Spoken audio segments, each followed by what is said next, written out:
de hoy y la tarde de mañana es un tema supremamente importante en ginecología y obstetricia. Su importancia radica básicamente en que es una de las principales causas de morbimortalidad materna y fetal. Entonces, por ser tan frecuente, tan importante y tan letal, tanto para mamá como para bebé, cobra una relevancia marcada. Entonces, pues resulta que requiere que nosotros tengamos el conocimiento, que tengamos la habilidad para hacer este manejo. Cuando digo nosotros, los involucro a ustedes como futuros médicos generales también, porque el abordaje inicial, como les he dicho, lo hace medicina general. Es decir, no sabemos en qué momento nuestra paciente vaya a hacer un trastorno hipertensivo de la gestación. No sabemos si va a tener el chance de estar en un lugar de segundo o de tercer nivel cuando eso suceda, o si sencillamente va a estar en un lugar de atención primaria donde solamente estén ustedes, solitos. Por lo general, y para más piedra, es así, están solitos ustedes. Y ya ustedes son los que derivan al paciente a un nivel de complejidad mayor donde podemos estar nosotros, los especialistas. Entonces, pues, por eso específicamente es que esta clase o este tema que antes se daba en un solo día, yo decidí ponerlo en 2 días, porque me parece tan supremamente importante que ustedes aprendan y quede claro el manejo, que pues decidí que fuese de esta forma. Permítame un momentico que el reloj, son las 2 en punto. Entonces, ya va, un segundo. Perdón, chicos, disculpen. Hoy me ubiqué diferente y se escucha muy fuerte el reloj. Bueno, entonces les decía, es supremamente importante que tengamos claro cuál es el abordaje de ataque. Es muy probable que usted no vaya a dar la resolución del problema, es decir, no vaya a definir en qué momento se va a desembarazar la paciente, en fin, pero sí es la persona que va a dar el manejo de ataque, el manejo inicial, el manejo fundamental para que pueda tener una evolución correcta este embarazo. Entonces, por eso vamos a intentar que la tarde de hoy y la tarde de mañana todo esto quede absolutamente claro, diáfano, y que ustedes estén al tanto de cómo manejar la situación. Vamos a iniciar con la doctora Valentina, pero primero vamos a tomar la lista.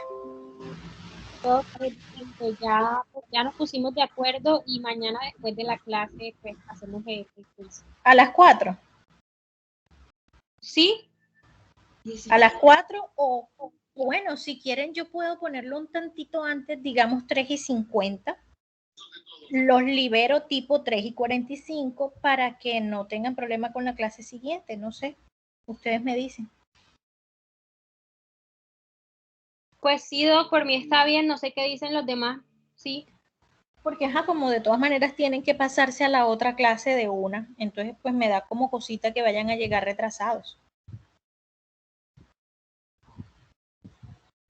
Sí, Doc, es mejor.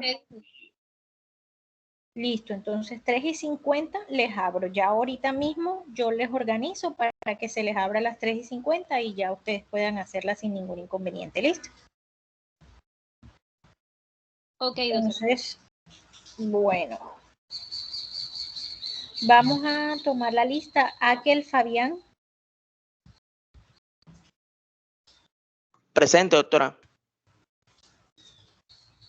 Algarín. Presente, doctora.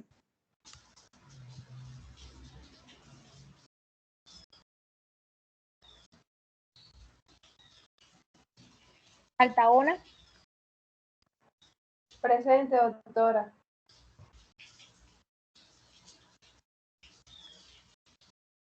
Álvarez.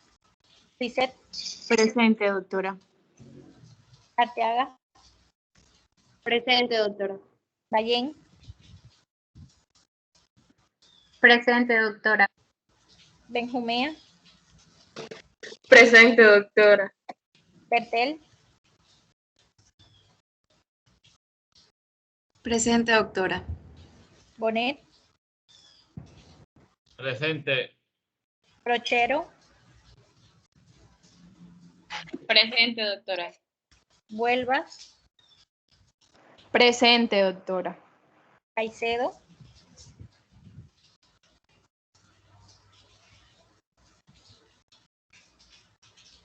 Caicedo Kelly,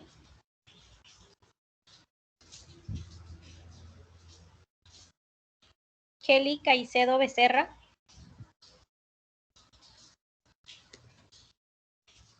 ¿qué le pasa a la doctora Kelly que falta tanto a clase? ¿Quién sabe?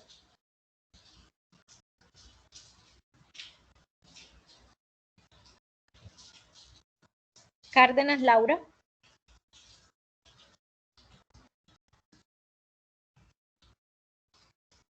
Laura Cárdenas, nada.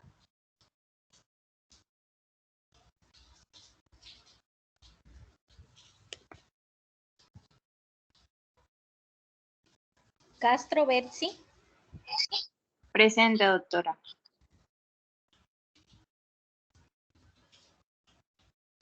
Harris, Presente, doctora. Contreras, Presente, Natalia del Villar, Presente, doc. Drit, Presente, doctora.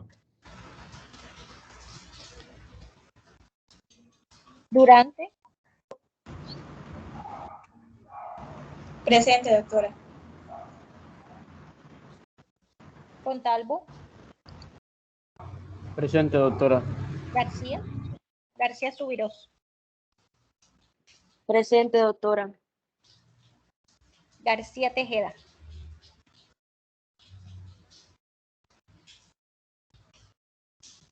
García Tejeda Daniela,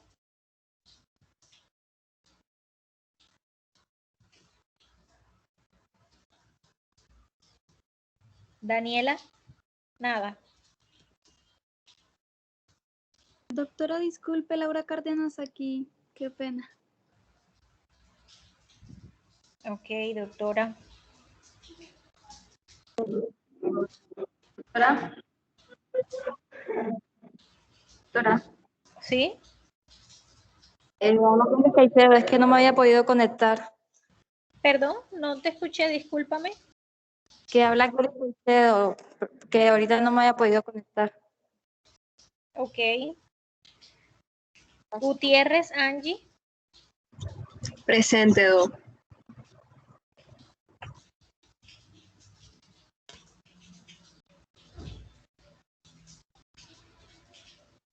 Hernández Burgos,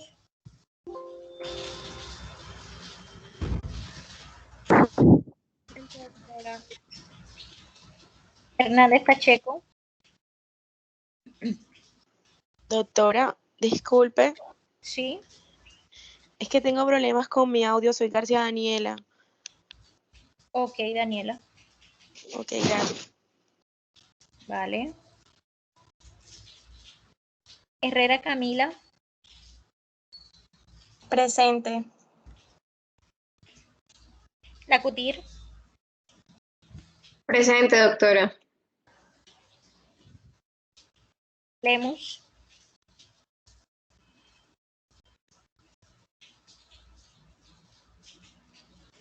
Lemus,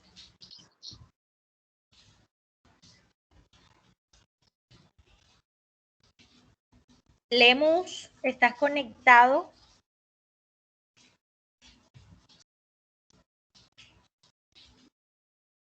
Lemus, hello, despierta. Ok, está conectado, pero no está al día. Entonces no está. Eiva, Presente, doctora.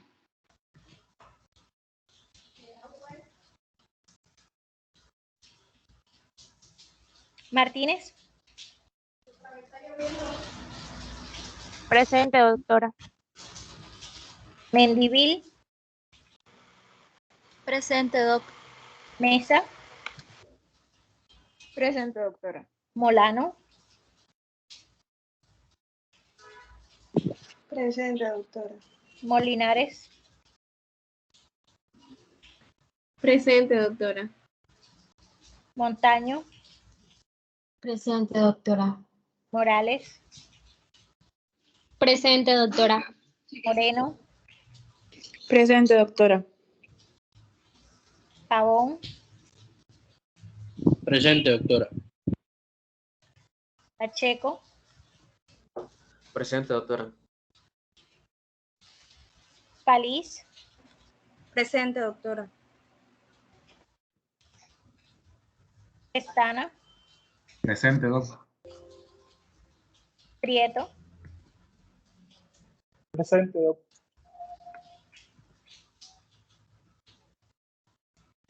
Rivera,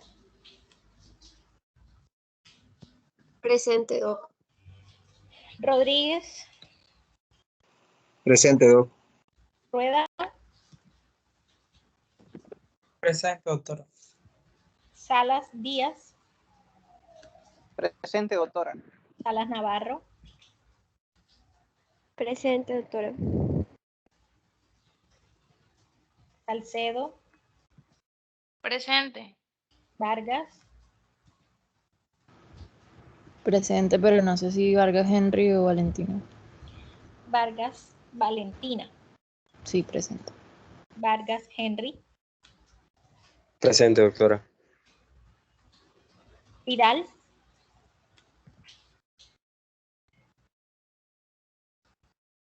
Camila, Camila Vidal, Hola, doctora, ¿me escucha? sí, Presente. ok, Llanos, Adriana, Presente, doc.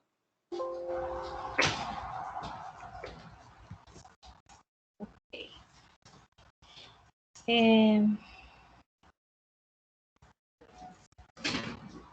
¿ya despertó Lemus o todavía no? Doc, que me había caído el internet, qué pena, estaba sin internet.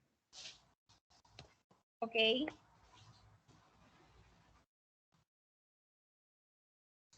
Bueno, doctora Palís, adelante. Listo, doc. Bueno, buenas tardes para todos. El día de hoy pues daremos inicio a la primera parte de la temática sobre los trastornos hipertensivos en el embarazo. Pues mi grupo está conformado por Livia Moreno, Camilo Pacheco, Adolfo Pavón, Estrada Pestana y mi persona, Valentina Páliz. Pasa, porfa.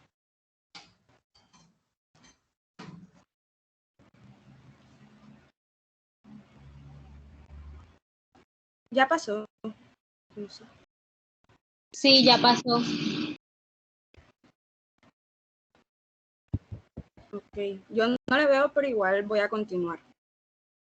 Bueno, como su nombre lo indica, pues va a corresponder a un grupo de trastornos en mujeres embarazadas, los cuales se va a caracterizar por tener unas infratensionales sostenidas de una tensión arterial sistólica mayor o igual a 140 milímetros de mercurio y o una tensión arterial diastólica mayor o igual a 90 milímetros de mercurio en 2 tomas en 4 horas de diferencia.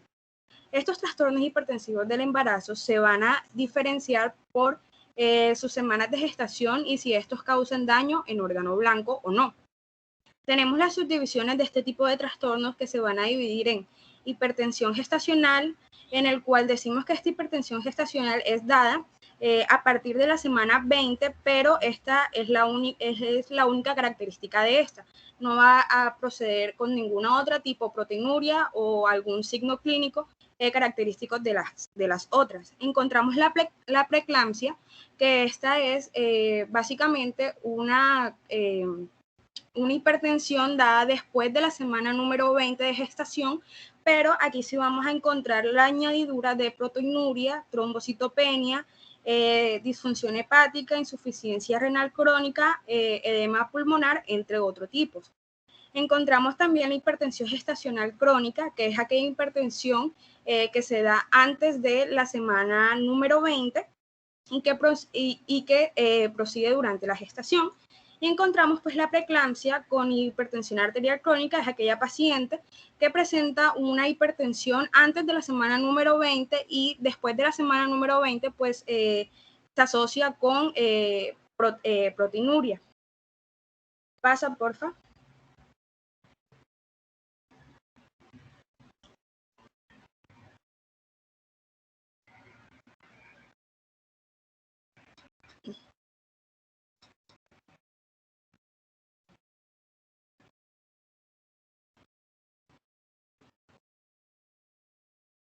No la veo. Ya está. Sí, en epidemiología. Ok, es que estoy desde Google y es como más lento desde acá. Bueno, entonces hablando pues de epidemiología, nosotros hicimos énfasis en lo que sería pues la epidemiología en Colombia. Esta pues como sabemos pues en nuestro país, al menos o alrededor del 82,4% de las muertes maternas en Colombia, pues estas se pueden intervenir. Encontramos que la preeclampsia va a aumentar en un 35% la mortalidad perinatal y es la primera causa de mortalidad materna en nuestro país. Y esta preeclampsia pues va a afectar alrededor del 5 al 10% de los embarazos.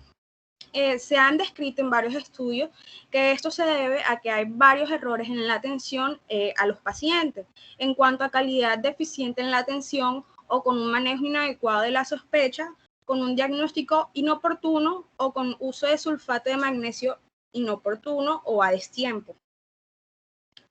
Pasa, porfa.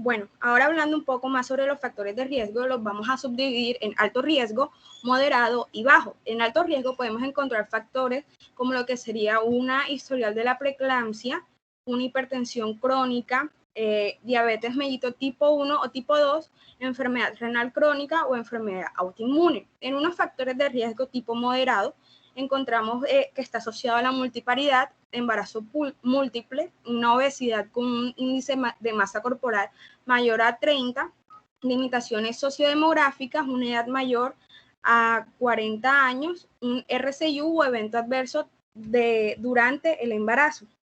Y encontramos pues en bajo riesgo pues un parto previo a término y sin complicaciones. Entonces tenemos que, aquí estamos hablando un poco más sobre el uso de la aspirina. Entonces, en el caso de tener un alto o moderado riesgo, debemos tener en cuenta las siguientes consideraciones en los casos de alto riesgo. Si tienes al menos un factor de riesgo, se puede iniciar, o en la literatura encontramos que se puede iniciar de 75 a 100 miligramos de aspirina todos los días desde la semana 12 de gestación hasta el día del parto. Mientras que si una paciente con riesgo moderado, teniendo 2 o más factores de riesgo, pues también tendrá criterio para uso de esta terapia profiláctica. Esta recomendación como tal sale del estudio del New England Journal of Medicine, en donde se comparó, digamos, el uso de aspirina versus el placebo en pacientes con alto riesgo de desarrollar pues preeclampsia. Con este estudio, pues en realidad la comunidad se dio cuenta que aquellas gestantes que estaban en alto riesgo de desarrollar preeclampsia, si usaban aspirina desde la semana 12, se reducía, digamos, la incidencia de desarrollar preeclampsia con respecto al placebo. Pasa, porfa. Doctora, disculpa. Bueno, existen varios estudios. Sí. No solo ese que citaste. Hay estudios que se hicieron con base en estudios previos, en donde se descubrió que la dosis adecuada era por encima de 150 miligramos de ASA diario. en este momento tiene full relevancia el asunto y es lo que estamos utilizando básicamente para prevención. Entonces, no quiere decir que lo que estás diciendo está mal. Te estoy diciendo que en este momento, con base en estudios distintos, se ha determinado que la cantidad o que los miligramos adecuados serían esos, más allá de 150. De hecho, lo que se está dando en la actualidad son 150.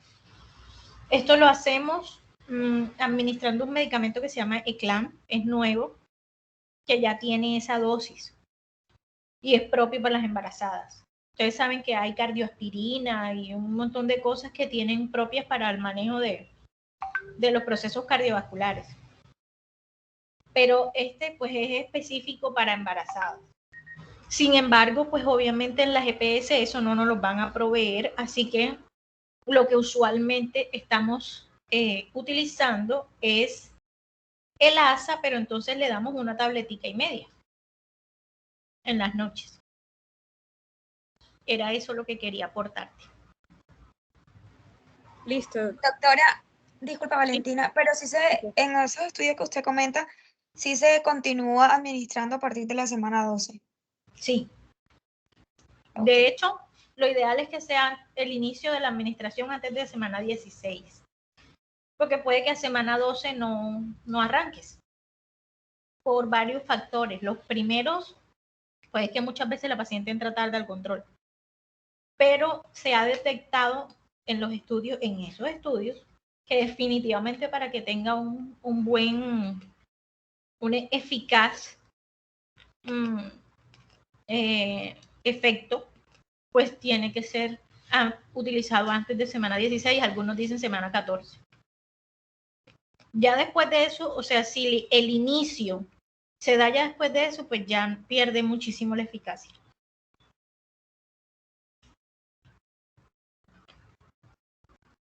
Continúa, doctora, por favor. Ok. Bueno, ahora hablando un poco más sobre la fisiopatología. La fisiopatología de la preeclampsia, pues, se va a basar pues en dos etapas, en donde ocurre, pues, digamos, un efecto en la placentación conocida como fase asintomática, que va a corresponder como un defecto de invasión y remodelación de las arterias espirales del útero por el citotrofoblasto extravilloso, y una fase sintomática donde se produce pues el síndrome endotelial materno producto de la isquemia, en el cual se va a comenzar a secretar sustancias a la circulación materna desde citoquinas proinflamatorias, factores de crecimiento tanto endoteliales como placentarios que van a producir pues una reacción inflamatoria sistémica, entre otros. Entonces, en la imagen podemos observar que se han propuesto varios mecanismos, en el cual entre ellos podemos encontrar la disminución del óxido nítrico, la disminución de la hemoxigenasa, el estrés oxidativo, factores inmunológicos, entre otros, en el cual este va a conllevar a tanto una placentación anormal como una remodelación inapropiada de las arterias espirales. Entonces, esto lo que va a llevar es a anomalías de las proteínas de la placenta, factores maternos desconocidos, a lo que nos lleva a cada uno de las sintomatologías, como podría ser la hipertensión, que es la principal, lesión renal, una proteinuria, cefalea, trombocitopenia, aumento de los marcadores hepáticos, incluso infarto hepático. Pasa, porfa.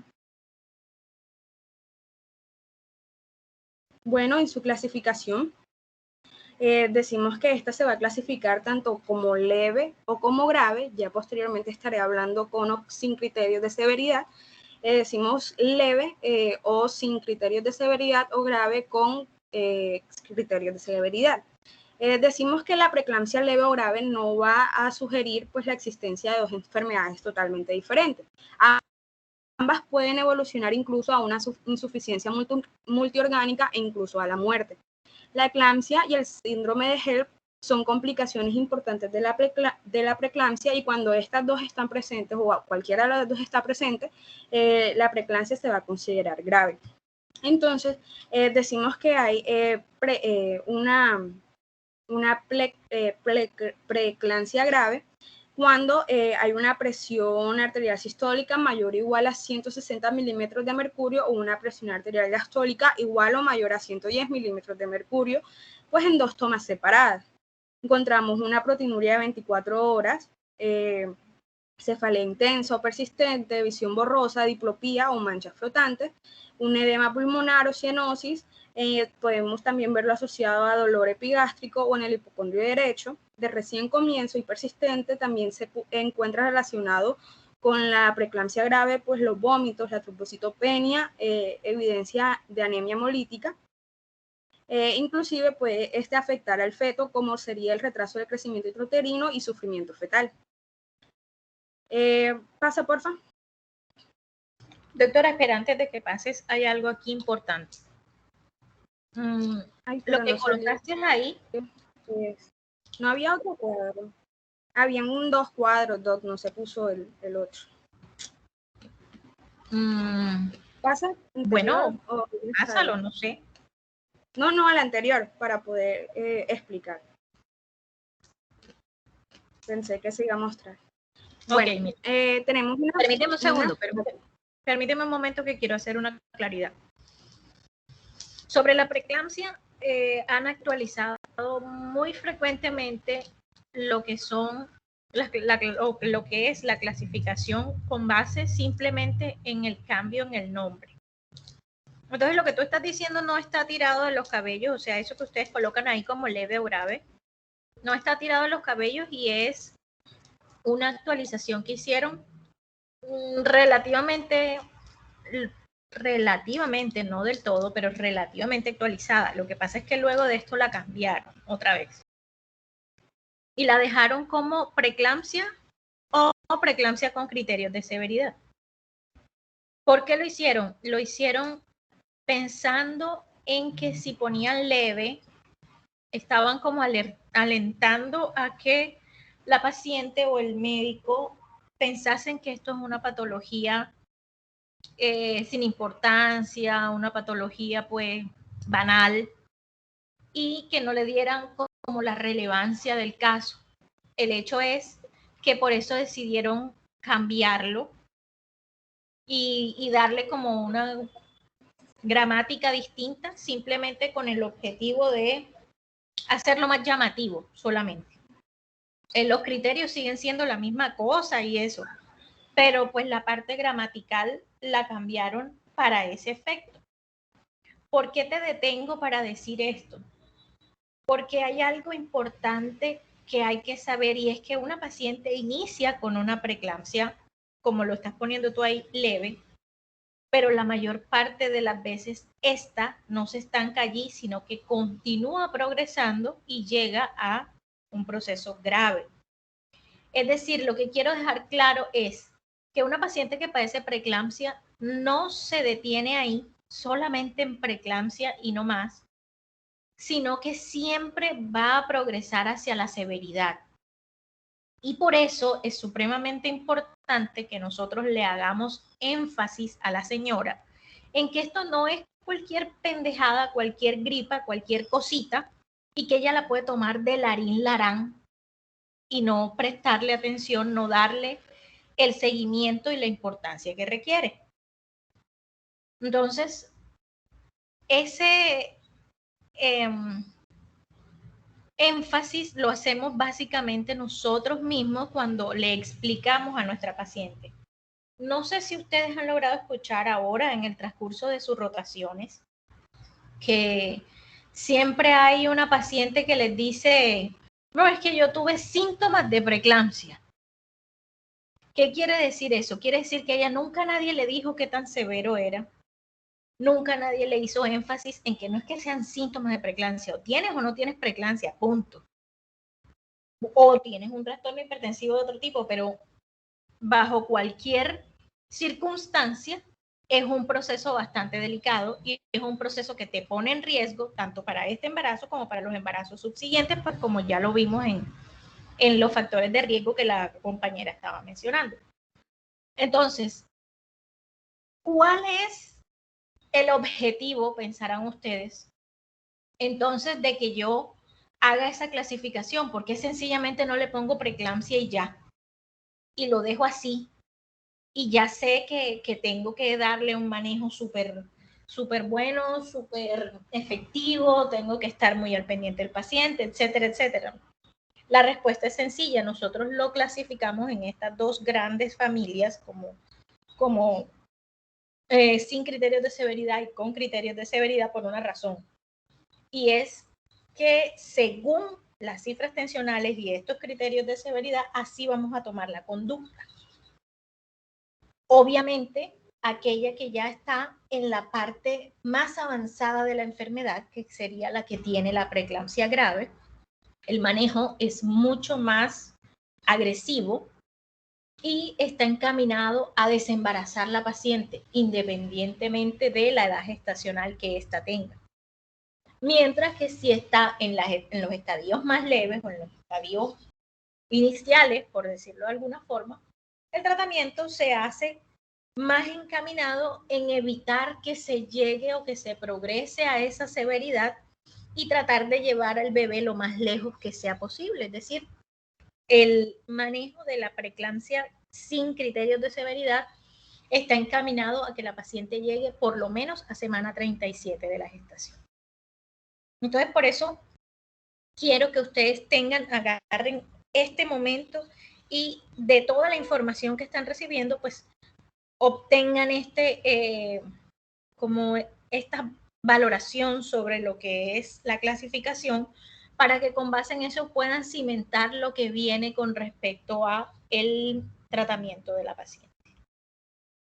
¿Alguien alguna duda hasta aquí o algún aporte, algo que de pronto no haya quedado claro? Quiero que tengan claro la diferencia entre una preeclampsia sin criterios de severidad y otra con criterios de severidad. Ojo que cuando yo les pregunte, esto no puede pasar por alto.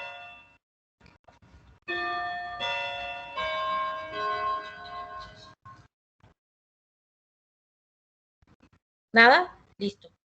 Continúa, doctora. Ok, pasa el link, por favor. Doctora, antes de que ella continúe, disculpe. Entonces, para tener todo claro, cuando es preeclampsia leve, que ya no le decimos el nombre, pero para que usted me entienda, únicamente la paciente va a presentar proteinuria y cifras tensionales elevadas. Cuando la paciente tiene una preeclampsia leve, tiene ciertos niveles de cifras tensionales elevadas, porque si esos niveles de cifras tensionales se elevan por encima de los parámetros que te acaba de mencionar la compañera, va a ser una preeclampsia grave automáticamente. O sea que no es solamente que la tenga alta, depende de los valores con los cuales la tenga. Y obviamente también depende del perfil toxémico, porque mira que la compañera nos estaba mostrando ahí que la creatinina, la LDH, las transaminasas, es decir, esos criterios paraclínicos, la proteinuria en 24 horas inclusive, nos hacen diferencia entre un proceso leve y un proceso grave. Permítanme otra vez, espérense un momentico. Qué tristeza esto, pero bueno, me corresponde. No puedo hacer más. Qué vergüenza. Volvamos a llamar a lista porque ya se me salieron 2 estudiantes, 3 estudiantes. Entonces como que nos vamos a pasar toda la tarde llamando a lista. Llanos. Presente. Vidal.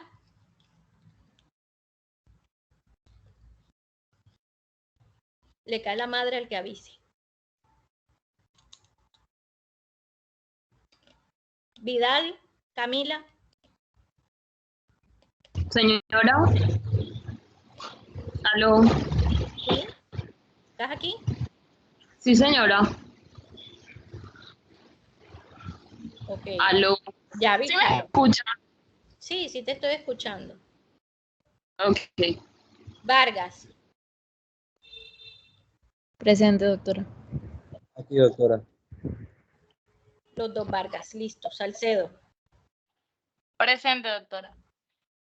Los 2 Salas. Presente, doctora. ¿Y el otro, Salas?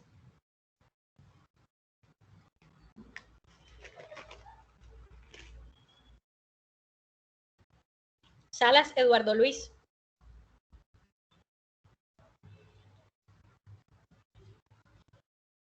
Profe, aquí estoy. Aquí estás, ok. Eduardo Luis, cuéntame, ¿qué dijo tu compañera respecto a las cifras tensionales que se dan como base para saber si una preeclampsia es leve?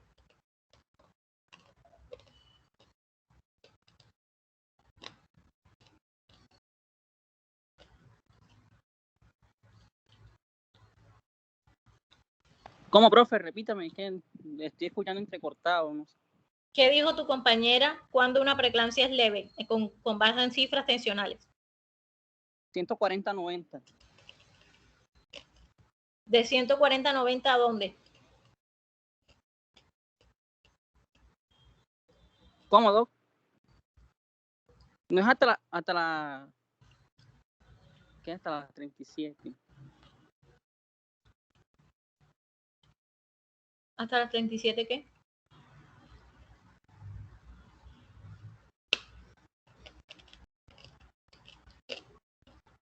Aló. Sí, dime. Te estoy escuchando.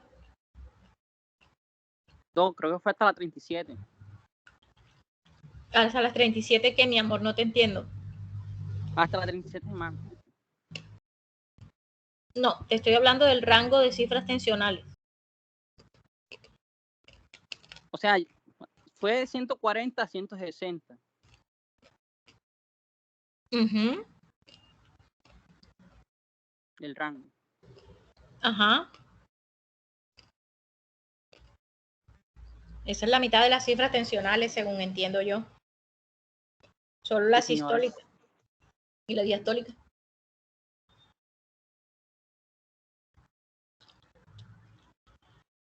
Dime, la Bonet. Diastólica, no era, la diastólica no era, creo que era de 80 a 110, 90 a 110. Dime, Bonet, cuéntame. Doctora, bueno, según de varios artículos que yo leí, es que las cifras tensionales o sea, las cifras tensionales para decir que una preeclampsia van de 140 sobre 90 hasta 160 sobre 110, porque ya de 160 hasta 110 ya eso es crisis. Crisis no, crisis hipertensiva hablamos cuando estamos hablando de hipertensión crónica. Aquí hablaríamos de preeclampsia severa. Y recuerda, tienes que bajarlo. O sea, obviamente si preeclampsia severa es de 160 en adelante, entonces una preeclampsia leve sería hasta 159. Pues no podemos pasarnos la otra cifra, ¿cierto? Lo mismo ocurre con la diastólica. Van a encontrar que hay alguna literatura que les habla de 155 a 105. Ahí dicen que esos son los valores para hablar de ahí en adelante como preeclampsia severa. Sin embargo, para efectos de la clase, para efectos pedagógicos y para efectos de evaluación, vamos a tener preeclampsia severa de 160 sobre 110 en adelante. ¿Listo? A ver, chicos, dejemos de jugar, seamos responsables. Ustedes son médicos. Entiendo que no quieran, no les interese ser obstetras, me parece maravilloso, no hay ningún problema con eso, no todos tenemos esa vocación para ser obstetras, pero si se metieron a médicos, van a enfrentarse en algún momento a mujeres embarazadas y se van a enfrentar en algún momento a preeclampsia. Me parece ridículo que a estas alturas del partido yo me tenga que poner a estar mirando a ver cuándo ustedes se meten o cuándo se salen para empezarlos a llamar, para empezarlos a bombardear y para empezarlos a joder. O sea, a ver, no tiene presentación, ustedes son personas adultas. Si sencillamente esto no les interesa, si ustedes no quieren aprender, no se matriculen y no pierden plata ni tiempo, ni tampoco me hacen perder colágeno sacándome la rabia aquí. O sea, aterricen. Y los demás dejen de ser bobos útiles. ¿Para qué les avisan? ¿Acaso les pagan un sueldo para que ustedes les vayan a decir? Usted aprenda usted y punto. Y el otro verá a ver qué hace. ¿O usted qué cree? Que cuando salgan al trabajo, el otro le va a guardar el trabajo a usted. O alguien le va a poner el pecho cuando la demanda le venga para encima porque alguien se le murió, porque alguien dejó mal herido. Aterricen, muchachos, ¿qué les pasa? Vuélvanse serios. Si por algún motivo ustedes no quieren estar en clase o no pueden estar en clase, hombre, dígame sencillo, doctora, vea, yo no puedo, yo no quiero, a mí no me provoca y listo, no pasa nada.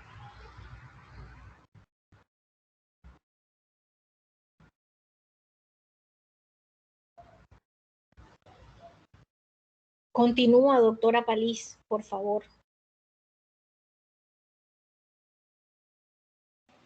Listo, doc. Bueno, el cuadro clínico que presentan algunas gestantes con estas cifras tensionales, como anteriormente mencioné, el cual se acompaña de proteinuria después de las 20 semanas de embarazo y que puede evolucionar a una etapa superior de pues denominada eclampsia o convulsiones.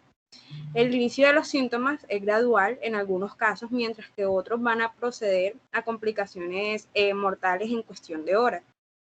Se dice también que el grado de hipertensión arterial no siempre se va a relacionar con las manifestaciones clínicas.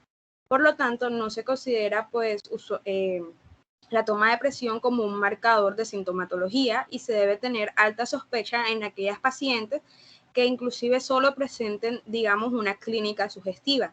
Los síntomas más frecuentes de preeclampsia son síntomas neurohipertensivos, acompañados de otros síntomas que consta tanto de dolor como en epigastrio o hipocondrio derecho, como también puede presentar una cefalea intensa, un edema periférico y facial, náuseas, vómitos y otras manifestaciones también podemos observar pues, en el sistema nervioso central por el vasoespasmo, en el cual encontramos una visión borrosa, escotoma, fosfenos que ocurren, digamos, por el vasoespasmo de las arterias retinianas.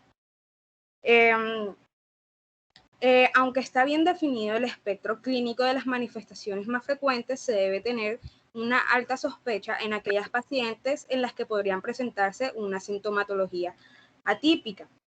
Entonces, aquellas pacientes que sumado a la sintomatología presentan alteraciones con valores de laboratorio, especialmente una deshidrogenasa láctica, unas enzimas hepáticas y trombocitopenia, pues se debe descartar principalmente pues, el síndrome de HELP.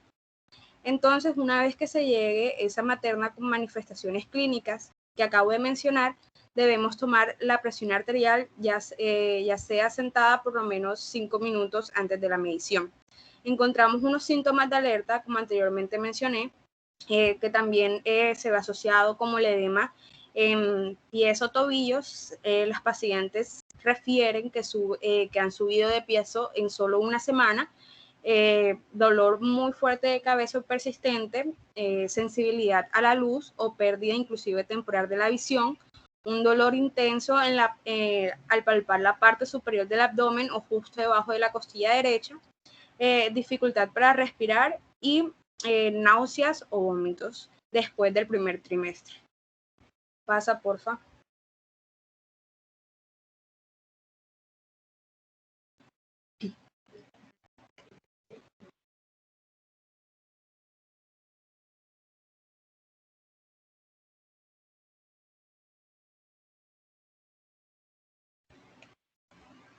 Bueno, para el diagnóstico, pues como anteriormente mencionaba, pues se habla de preeclampsia cuando hay una paciente embarazada después de las 20 semanas de gestación, presenta una presión arterial sistólica mayor a 140 milímetros de mercurio o una presión arterial diastólica mayor o igual a 90 milímetros de mercurio en 2 ocasiones en 4 horas de diferencia entre ambas tomas.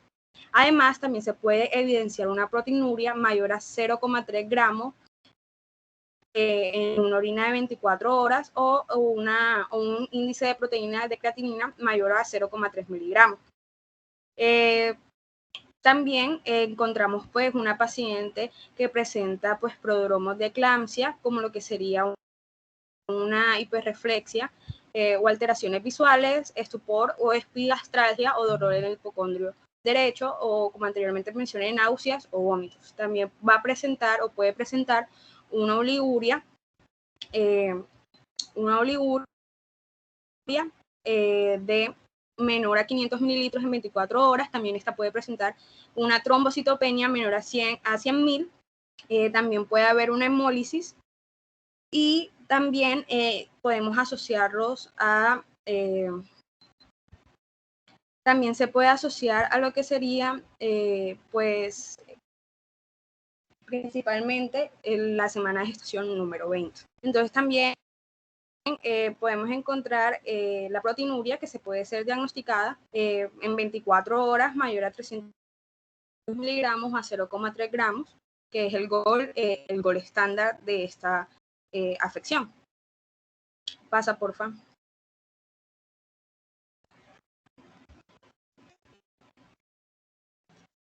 Bueno, para el manejo de la preeclampsia leve o sin criterio de severidad, pues hablamos que el ingreso hospitalario es recomendable para completar pues el estudio inicial y establecer la pauta a seguir.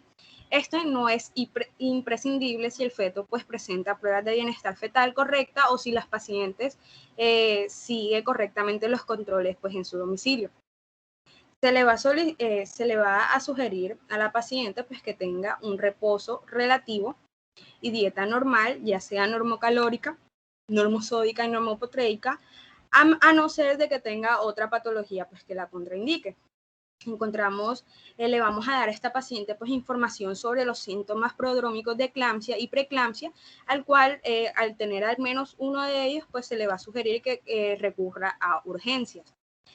También se le va a pedir a la paciente que tenga un autocontrol de la presión arterial de 2 a 3 veces al día, y se le va a realizar también control analítico cada 15 días, o si hay cambios clínicos, se le va a realizar, pues se le va a pedir pues un hemograma completo, funcionalismo renal, creatinina, ácido úrico, sodio, potasio, un perfil hepático y LDH. Y también a los 15 días se le va a pedir pues un control de bienestar fetal si hay si hay cambios clínicos. Y también se le va a pedir una valoración de crecimiento fetal, se le podría hacer un Doppler umbilico fetal, entre otros exámenes, como saber el crecimiento fetal. Pasa, porfa. Es muy importante saber que si la paciente no tiene comorbilidad, pues el objetivo es mantener una tensión arterial sistólica entre 130 a 155 y la diastólica entre 80 a 105.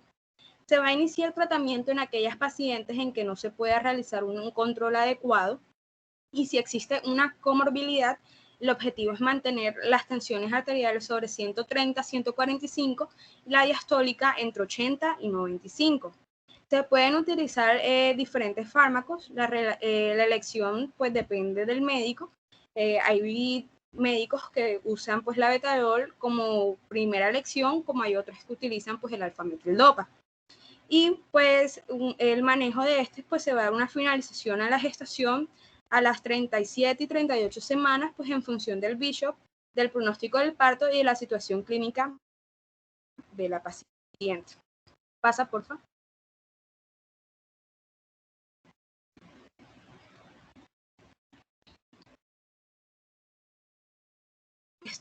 Hablando un poco sobre el manejo de preeclampsia con criterios de severidad, se da a ingresar a la gestante para realizar una valoración del estado materno-fetal y establecer así pues la necesidad de un tratamiento. Inicialmente pues se va a hacer una valoración en la cual se va a dar, hay que realizar un control de la presión arterial cada 5 minutos hasta la estabilización del cuadro. Vamos a realizar pues una exploración obstétrica general, lo que sería pues la estimación del crecimiento fetal, Doppler uterino, umbilical y fetal. Se le va a pedir un control analítico, como anteriormente mencioné, para la preeclampsia sin criterios de severidad, como lo que sería un hemograma completo, una función renal en el cual incluye ácido úrico, creatinina, ionograma, un LDH, coagulación y del perfil hepático. Se le va a hacer un cultivo de estreptococos del grupo B, si las gestantes tienen más de 32 semanas. Y se va a hacer una maduración pulmonar entre las semanas 24 y 34.6 semanas, pues según el protocolo específico, y pues también se le va a pedir una dieta normal. Pasa, porfa.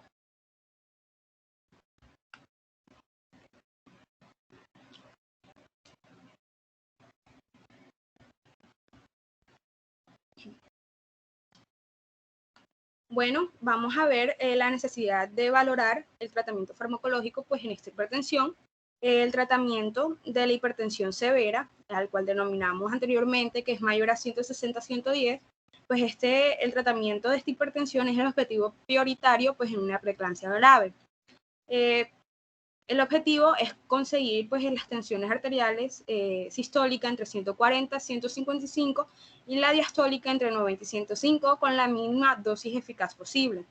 Es importante evitar descensos bruscos de la presión arterial por el riesgo de una hipoperfusión placentaria. Se utilizan diferentes fármacos, la elección de los cuales depende de la experiencia o de la existencia de contraindicaciones, en el cual podemos encontrar el alfa-metildopa, la betalol, nifedipino e hidralazina. El alfa-metildopa, como sabemos, pues es un agonista de los receptores alfa-2 adrenérgicos. Es catalogado como el antihipertensivo de primera elección para tratar la preeclampsia y la eclampsia. Se utiliza en dosis de 250 miligramos cada 8 horas, a la que también se han visto la asociación de esta con la hidralazina, hasta alcanzar pues una dosis máxima de 200 miligramos de hidralazina y 1500 miligramos de alfa-metildopa. También podemos encontrar pues el labetalol. El labetalol, como sabemos, también es un fármaco alfa-beta bloqueante, perdón. Su dosis máxima diaria es de 2040 miligramos, es decir, a 600 miligramos cada 6 horas. Tiene como efecto secundario pues una bradicardia fetal y en prematuro se ha de alejar el máximo posible pues del nacimiento. Contraindicaciones en este tipo de medicamentos es que puede causar una insuficiencia cardíaca congestiva, una bradicardia materna con menor de 60 latidos por minuto e inclusive puede causar asma. Encontramos el nifedipino, pues este es un fármaco antagonista del calcio, tiene una dosis máxima diaria de 60 miligramos, está contraindicada la vía sublingual por el riesgo de una hipotensión severa, tiene efectos secundarios como cefalea, taquicardia, edema y rubor, y las contraindicaciones pues es relativa en los pacientes con estenosis intestinal. Y la hidralazina, pues este es un fármaco vasodilatador, tiene una dosis máxima diaria de 200 miligramos y tiene efectos secundarios como lo sería la taquicardia materna y cefalea, y en las contraindicaciones podemos encontrar pues una taquicardia, una enfermedad coronaria y una cardiopatía. Pasa, porfa.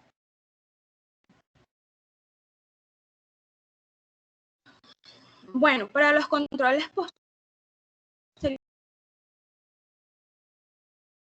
de la estabilización de la diuresis con un peso y balance hídrico cada 24 horas, se va a controlar el bienestar fetal, se va a hacer un control analítico cada 12 o 24 horas con los cuadros anteriormente descritos, tomograma completo, función renal, y si tiene, en este caso, si tiene unas plaquetas menor a 100.000, pues se va a solicitar un perfil de coagulación y se va a hacer también tanto una monitorización hemodinámica como una monitorización respiratoria para saber en cuánto está la saturación arterial de oxígeno y su frecuencia respiratoria. Y pues en la finalización de la gestación, pues el tratamiento pues de la preeclampsia grave es la finalización de la gestación y esta se va a realizar teniendo en cuenta pues la edad gestacional. Si encontramos una paciente con menos de 24 semanas y esta es una gestación de más pronóstico, pues se va a valorar lo que es la finalización por indicación materna. Si encontramos una paciente que tiene dentro de 24 a 33.6 semanas, pues se va a realizar pues un tratamiento conservador con control materno fetal intensivo, y si este tiene mayor o igual a 34 semanas, se va a hacer una finalización de la gestación previa a maduración pulmonar con corticosteroides. Pasa, porfa.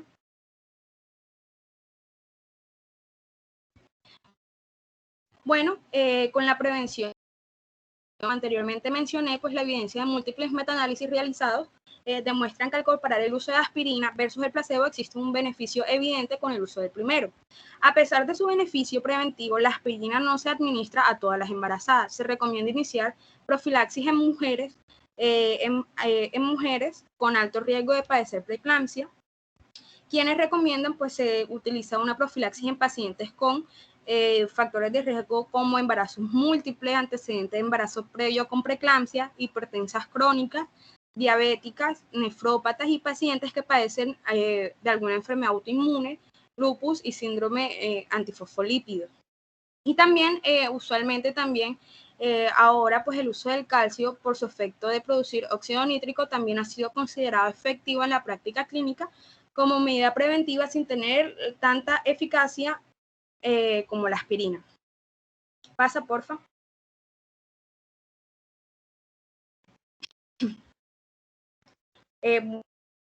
Bueno. Okay. Jennifer. Buenas, ay, qué pena. Es que, Doc, tengo una preguntita. Sí, claro, dime. Bueno, doctor. tengo dos. La primera es si a nosotros nos llega una paciente que tiene sospecha de preeclampsia, pero no, al momento de hacer la proteinuria nos sale que no presenta una proteinuria positiva o una proteinuria alta. ¿Nosotros la vamos a diagnosticar por medio de la creatinina o enzimas hepáticas o de acuerdo a que nosotros damos el diagnóstico de que tiene preeclampsia? Doctora, recuerda que no solamente dentro de los trastornos hipertensivos de la gestación está la preeclampsia. También existen otros trastornos hipertensivos de la gestación que son llamados no proteinúricos. Los vamos a ver mañana. Esos trastornos, obviamente, como su nombre lo indica, en ellos se encuentra un grupo de pacientes que tienen las cifras tensionales elevadas tal cual como los hemos mencionado hasta el momento, pero en el momento de hacer la proteinuria en 24 horas, esta no se encuentra elevada. Ahora bien, hay una nueva tendiente o una tendencia nueva que es a que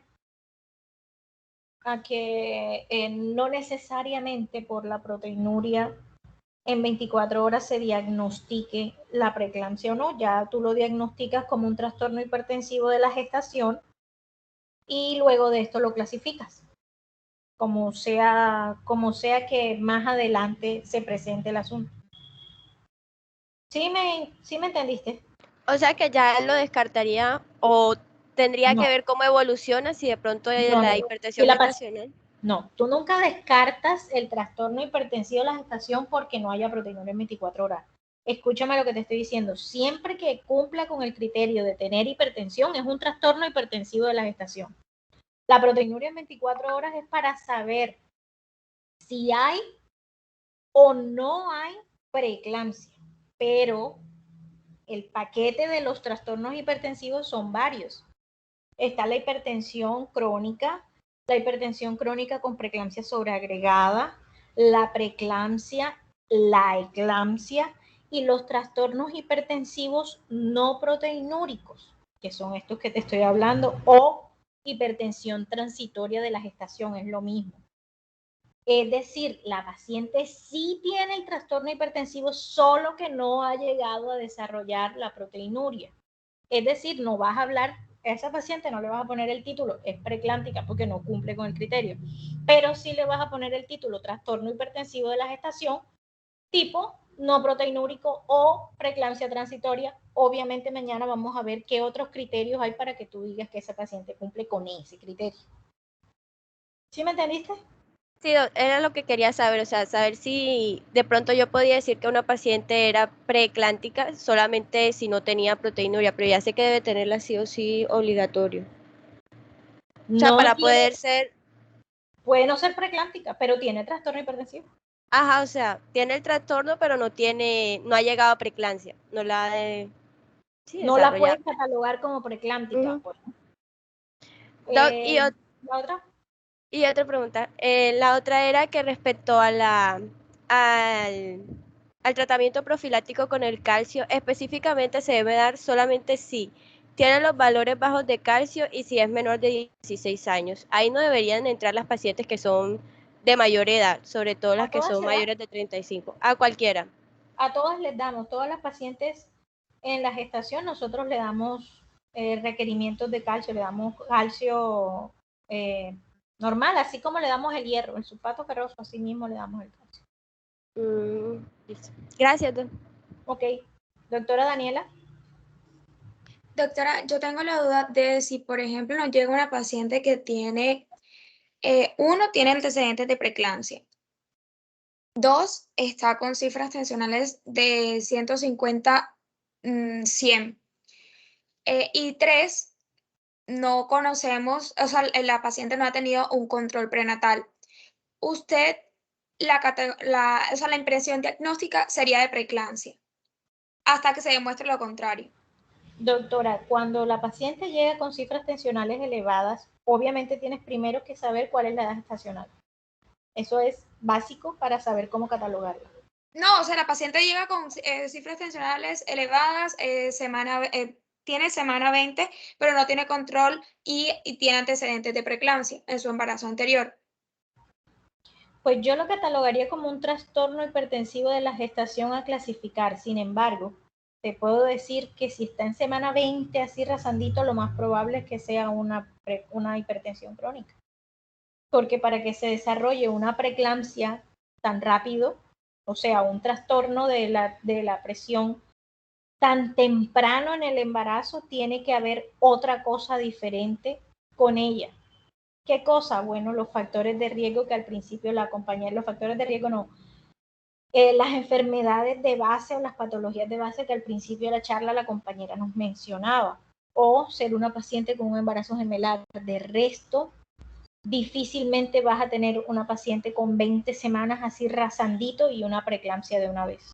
Difícil. No digo que imposible, pero difícil.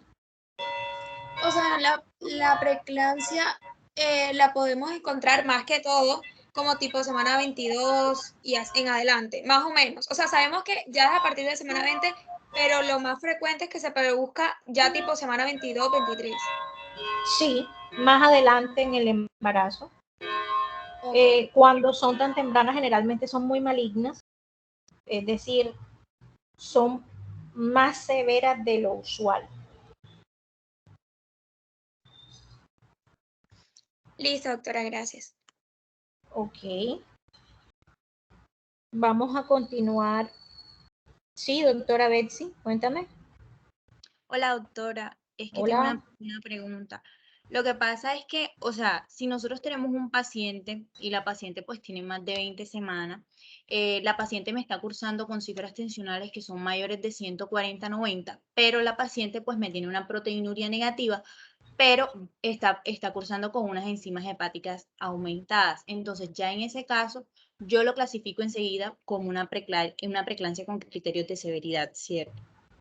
Doctora, primero que todo, específicame cuántas semanas de gestación tiene. Tiene más de 20 semanas de gestación. Pero más de 20 semanas son 20.1. Bueno, digamos que tiene como 25 o 30 semanas. Ok, si tu paciente tiene 25 semanas, tiene unas transaminasas elevadas y cumple con el criterio de las transaminasas, depende de qué tan elevadas estén las transaminasas, y yo tendría que descartar, además de eso, otro síndrome, que es el síndrome de HELLP. Ok. Pero, doctora, tendría que ver muchas otras cosas más, además del trastorno hipertensivo, que sí, evidentemente lo tiene, pero tendría que haber algo más que yo deba evaluar. ¿Qué me ibas a decir? O sea, que debe tener, o sea, la presión la tiene aumentada, listo. Tiene las enzimas hepáticas aumentadas, pero además Me de dijiste esto... 140-90, ¿no? Sí, sí. Y además de esto, por ejemplo, tiene síntomas vasomotores. Entonces, ya yo la clasificaría como preeclampsia con criterios de severidad. Si ella tiene síntomas vasomotores, sí. Pero si, por ejemplo, tiene las enzimas hepáticas aumentadas, pues ya yo... ¿Qué tanto? Por ejemplo, o sea, no, digamos que no las tiene tan aumentadas. Tengo que hacer diagnóstico diferencial con síndrome de HELP de todas formas. Obvio, siempre que nosotros encontramos una alteración de las transaminasas o de la bilirrubina o de las plaquetas, tenemos que hacer diagnóstico diferencial con síndrome de HELP. Porque es tan delicado el síndrome de HELP y el manejo tiene que ser tan breve o a la mayor brevedad que necesariamente tenemos que involucrarlo dentro de los diagnósticos diferenciales. Ok, y otra cosita, dado el caso de que pues no tenga las transaminasas elevadas, sino por el contrario solo me esté presentando con síntomas vasomotores más la presión arterial elevada después de las 20 semanas, yo también lo clasifico como criterio de severidad.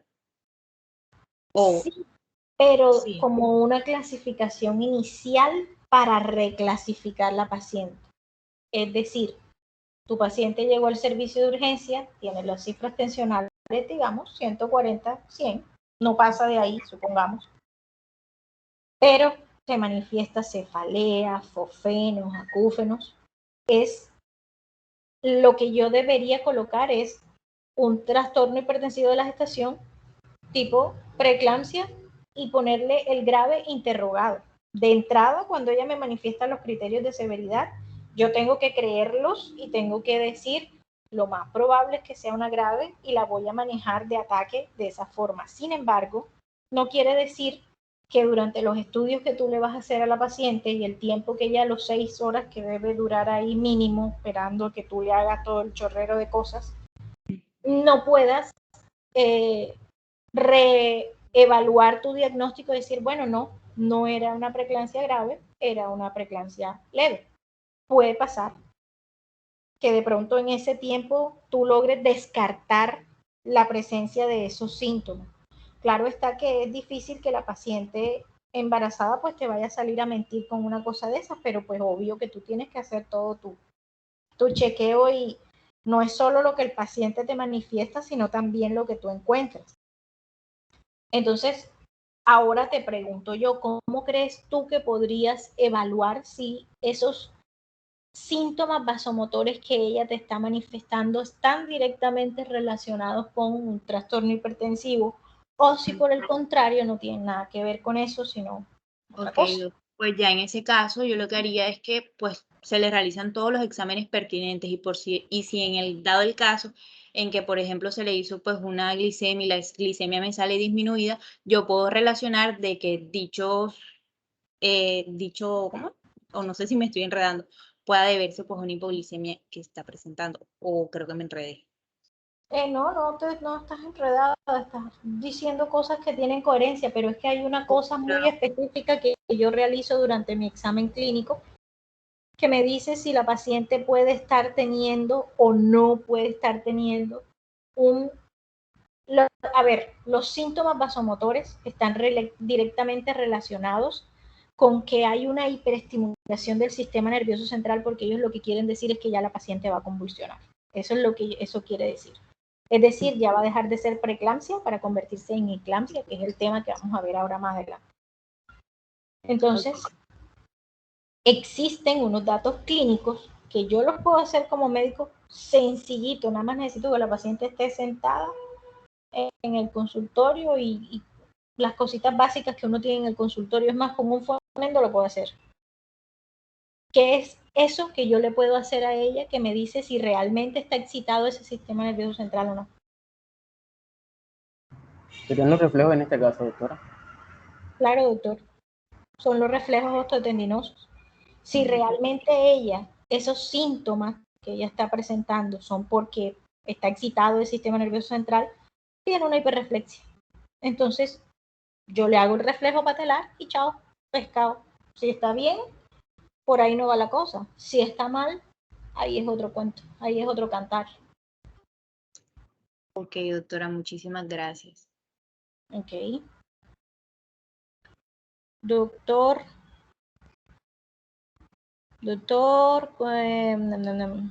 ¿quién fue el que me habló? Perdón que no alcancé a ver el nombre. Héctor, doctora Montalvo. Doctor Héctor, muy bien. Te voy a anotar aquí un punto de bonificación. Bueno, vamos a continuar con el doctor Esteban. Buenas, doc. Hola, doctor. ¿Me escucha bien? Perfectamente. Ok, doc. Bueno, continuando con la eclampsia, tenemos que la eclampsia es una complicación neurológica importante de la preeclampsia. Se refiere a la aparición de convulsiones tónico-clónicas que son generalizadas o de coma de una nueva aparición en un paciente con preeclampsia previa o hipertensión gestacional. Hay que tener en cuenta que no pueden relacionarse con un problema neurológico preexistente. Pasa a la siguiente, por favor.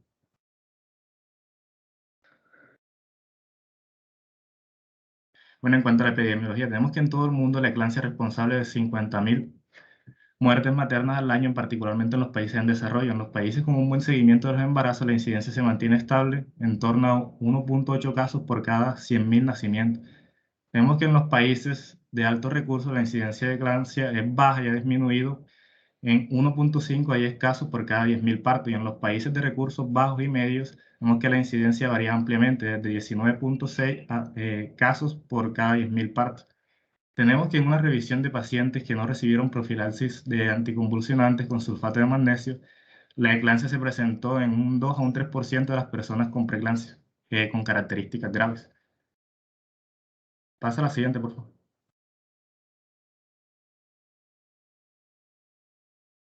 Bueno, en cuanto a la fisiopatología, tenemos que la causa precisa de las convulsiones eclámpticas no se comprende aún con claridad, pero se han propuesto dos modelos basados en un papel central de la hipertensión.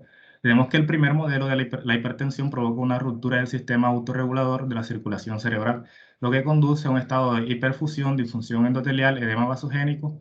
Y el segundo modelo es la hipertensión que provoca la activación del sistema autorregulador, lo que lleva a una vasoconstricción de los vasos cerebrales, lo que lleva a una hipoperfusión, isquemia localizada, disfunción endotelial y edema vasogénico. Actualmente, la hipótesis fisiológica más probable de la eclampsia es la encefalopatía posterior reversible, que es el primer modelo. Se cree básicamente que el aumento de presión es el origen del síndrome de encefalopatía posterior reversible debido a un edema cerebral vasogénico.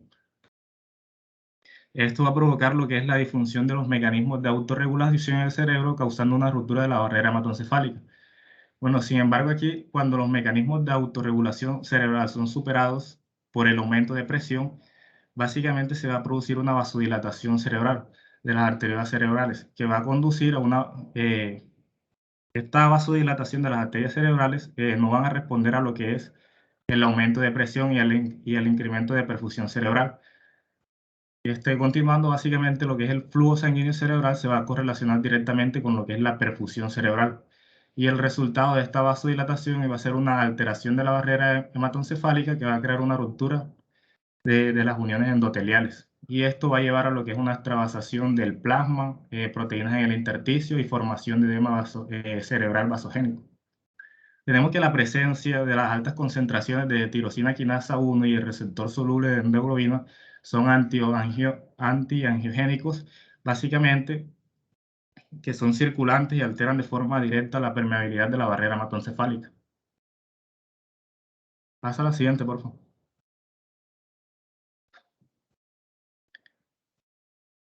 Bueno, en cuanto a las características clínicas, tenemos que la eclampsia ocurre con pacientes con la eclampsia que ocurre en pacientes con preeclampsia se presenta principalmente con un reconocimiento de un trastorno subyacente. Tenemos que la mayoría de los pacientes presentan lo que son manifestaciones clínicas en la convulsión inicial, perdón. Tenemos que la hipertensión va a estar presente en un 75%, el dolor de cabeza que suele ser persistente, de localización frontal o occipital, un 66% va a tener alteraciones visuales como los escotomas, pérdida de la visión, visión borrosa, diplopía, defecto en el campo visual y fotofobia. También va a haber dolor en el cuadrante superior derecho o epigastrio, también conocida como la epigastralgia, en un 25%, y las pacientes asintomáticas se van a presentar en un 25%. Tenemos que en cuanto a la exploración física, los hallazgos neurológicos pueden inducir a reflejos tendinosos que son profundos, enérgicos, que se denominan clomos. Déficit de la percepción visual, deficiencia en el procesamiento visual, alteración del estado mental y deficiencia en los nervios craneales. Pasa a la siguiente, por favor. Bueno, en cuanto a las características de las convulsiones eclánticas, básicamente la eclampsia, como he mencionado anteriormente, se va a manifestar como una convulsión que es tónico-clónica generalizada. Tenemos que al inicio hay una pérdida abrupta del conocimiento y a menudo se asocia con un grito o chillido de la paciente. Tenemos que los músculos de los brazos y las piernas, lo que es el pecho y la espalda, se vuelven rígidos y la paciente puede comenzar a aparecer cianótica durante esta fase tónica. La fase tónica dura de 10 a 20 segundos. Tenemos que la primera pérdida repentina del conocimiento, pérdida de la postura con alto riesgo de autolesión, una breve flexión de los brazos, ojos desviados hacia arriba, extensión de la espalda, cuello, brazos y piernas, el grito que había mencionado anteriormente, que es involuntario por la contracción de los músculos respiratorios. Va a haber respiración superficial, esto va a producir cianosis y va a terminar con temblores que disminuyen su velocidad gradualmente. Y esta fase tónica se va a fusionar con la clónica, y va a formar la fase tónico-clónica que dura de 30 a 90 segundos. En esta fase, básicamente las contracciones son breves, violentas, generalizadas, de flexores que se alternan con una relajación muscular y es un poco más prolongada. Hay cianosis, la paciente tiende a morderse lo que es la mejilla, la lengua, la saliva es de carácter espumosa. También va a haber posible pérdida del control de los intestinos o de la vejiga y termina con una expiración profunda y una relajación muscular sostenida. En cuanto a la fase postintal, esta comienza una vez que terminan los movimientos espasmódicos. Básicamente la paciente está inicialmente en un sueño profundo, ella va a respirar lo que es profundamente y luego despierta gradualmente a menudo quejándose con un dolor de cabeza. Básicamente la mayoría de estas pacientes comienzan a recuperar lo que es la capacidad de respuesta durante 10 a 20 minutos posteriores de la convulsión generalizada. Hay déficits neurológicos focales, generalmente están ausentes, y esta convulsión va a llevar a lo que es una bradicardia fetal. Durante al menos 3 o 5 minutos, es un hallazgo que es muy común después de la convulsión. Tenemos que cuando hay la resolución de la actividad convulsiva materna se asocia con taticardia fetal y pérdida de la variabilidad de la frecuencia cardíaca fetal. Pasa a la siguiente, por favor.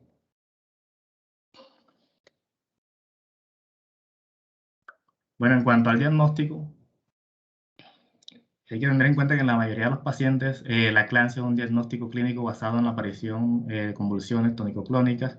También puede haber una aparición en ausencia de afecciones causales como es la epilepsia, la isquemia e infarto de las arterias cerebrales.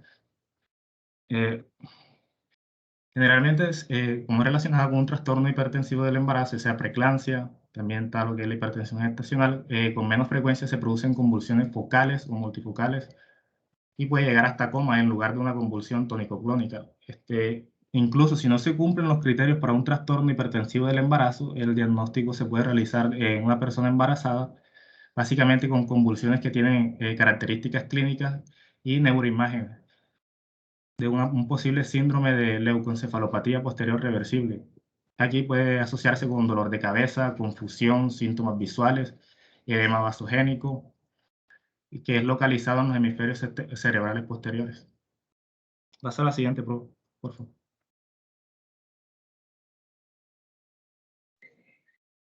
Bueno, en cuanto a las pruebas imagenológicas, tenemos que se hicieron unas pruebas, principalmente con el TAC cerebral, donde revela de manera constante lesiones hipodensas, bilaterales, subcorticales y principalmente lo que es parietoccipitales. En las resonancias magnéticas se revelaron lo que fueron hiposeñales, córticos subcorticales y parietoccipitales bilaterales.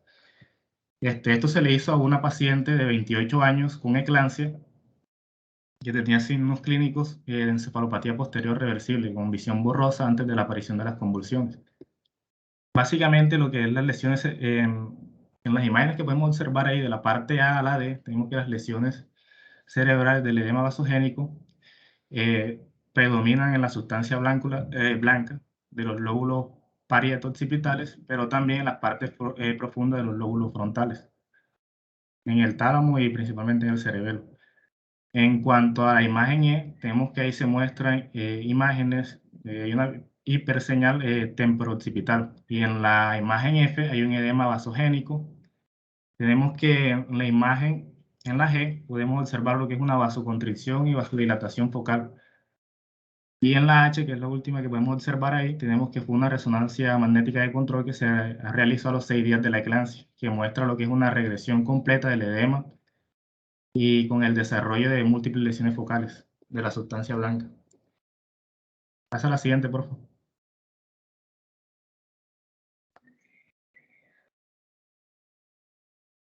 Bueno, en cuanto al diagnóstico diferencial, hay que tener en cuenta que las convulsiones de nueva aparición en una paciente embarazada implica determinar si la convulsión es producto del estado del embarazo. Tenemos que, principalmente, si es del estado del embarazo, podemos asociarlo con trombocitopenia, síndrome urémico o trombosis venosa cerebral. En cuanto a la que es exclusivo del estado del embarazo, hay que tener en cuenta que es la eclampsia. Los siguientes factores que deben considerarse en el diagnóstico diferencial tenemos primero la ocurrencia de la preeclampsia y la eclampsia antes de las 20 semanas de gestación.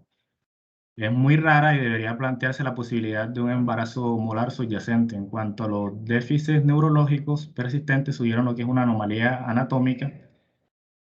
Ya sea que la paciente tenga eclampsia o no, tenemos que las causas del desarrollo repentino de los síntomas neurológicos pueden generar lo que es un accidente cerebrovascular, una hemorragia intracraneal, una lesión de masa cerebral o encefalopatías tóxicas. También tenemos que las convulsiones sin déficit neurológicos pueden desencadenarse por anomalías metabólicas. Tenemos como la hipocalcemia, hiponatremia, hipoglucemia. También puede ser por intoxicación por drogas, también por una infección como la meningitis, encefalitis, septicemia o un traumatismo craneal reciente. Pasa a la siguiente, por favor.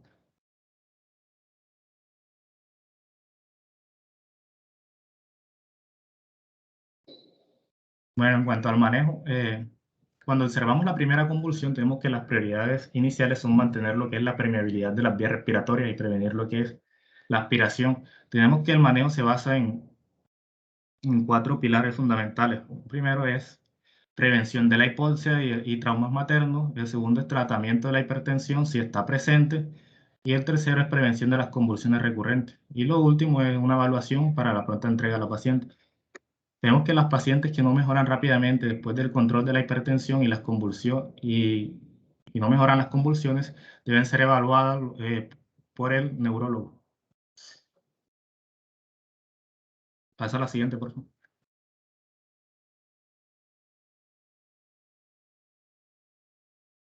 Bueno, en cuanto a la oxigenación materna y la protección contra traumatismo, tenemos que la paciente la colocamos en una posición lateral si es posible. Administramos oxígeno suplementario de 8 a 10 litros por minuto. Para tratar la hipoxemia y la hipoventilación durante la convulsión, tenemos que las barandillas de la cama las vamos a tener elevadas y acolchonadas para brindar una protección contra el traumatismo. Pasa a la siguiente, por favor.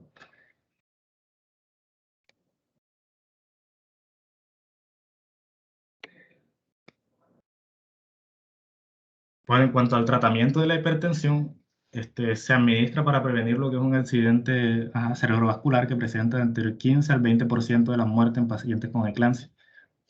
Tenemos que el umbral para iniciar un tratamiento hipertensivo es cuando las presiones están, la sistólica mayor a 160 y la diastólica mayor a 110. Tenemos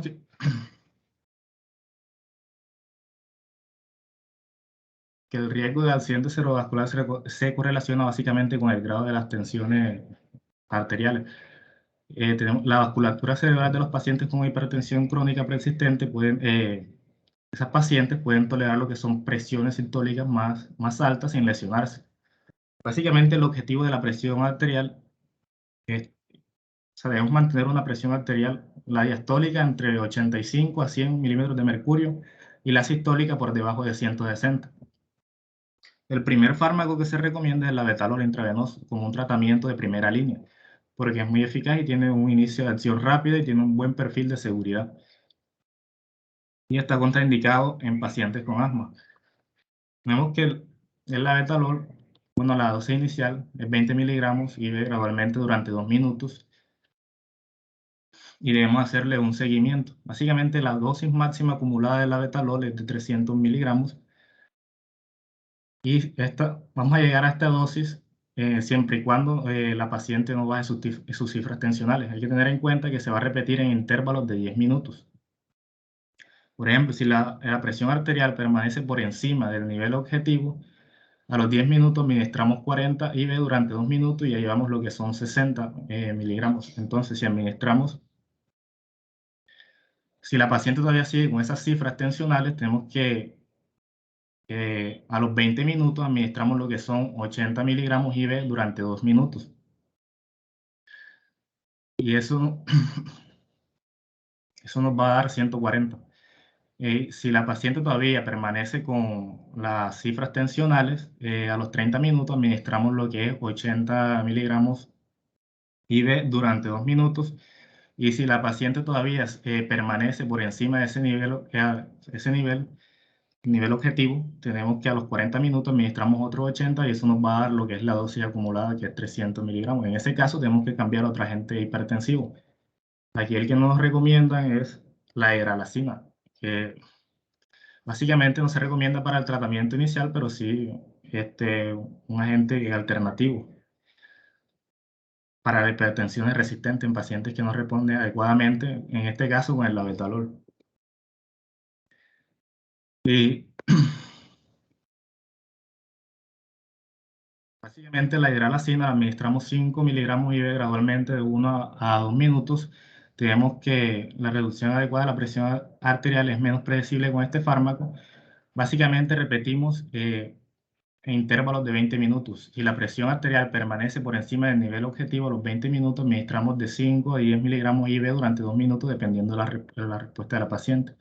Si continúa con esas cifras tensionales altas, tenemos que administramos por encima del nivel objetivo a los 40 minutos, lo que son 10 miligramos IV durante 2 minutos, dependiendo de la respuesta anterior. Y la dosis acumulada máxima en este caso es de 30 miligramos. Si no alcanza la presión objetivo, cambiamos a otro agente antihipertensivo. Tenemos que en este caso sería el nifedipino. Existen varias formulaciones del nifedipino. Sin embargo, también se puede utilizar lo que es nifedipino como tratamiento de primera línea para la reducción de la presión arterial. Si el paciente tiene lo que es hipertensión grave, mayor a 160/10, como había mencionado anteriormente.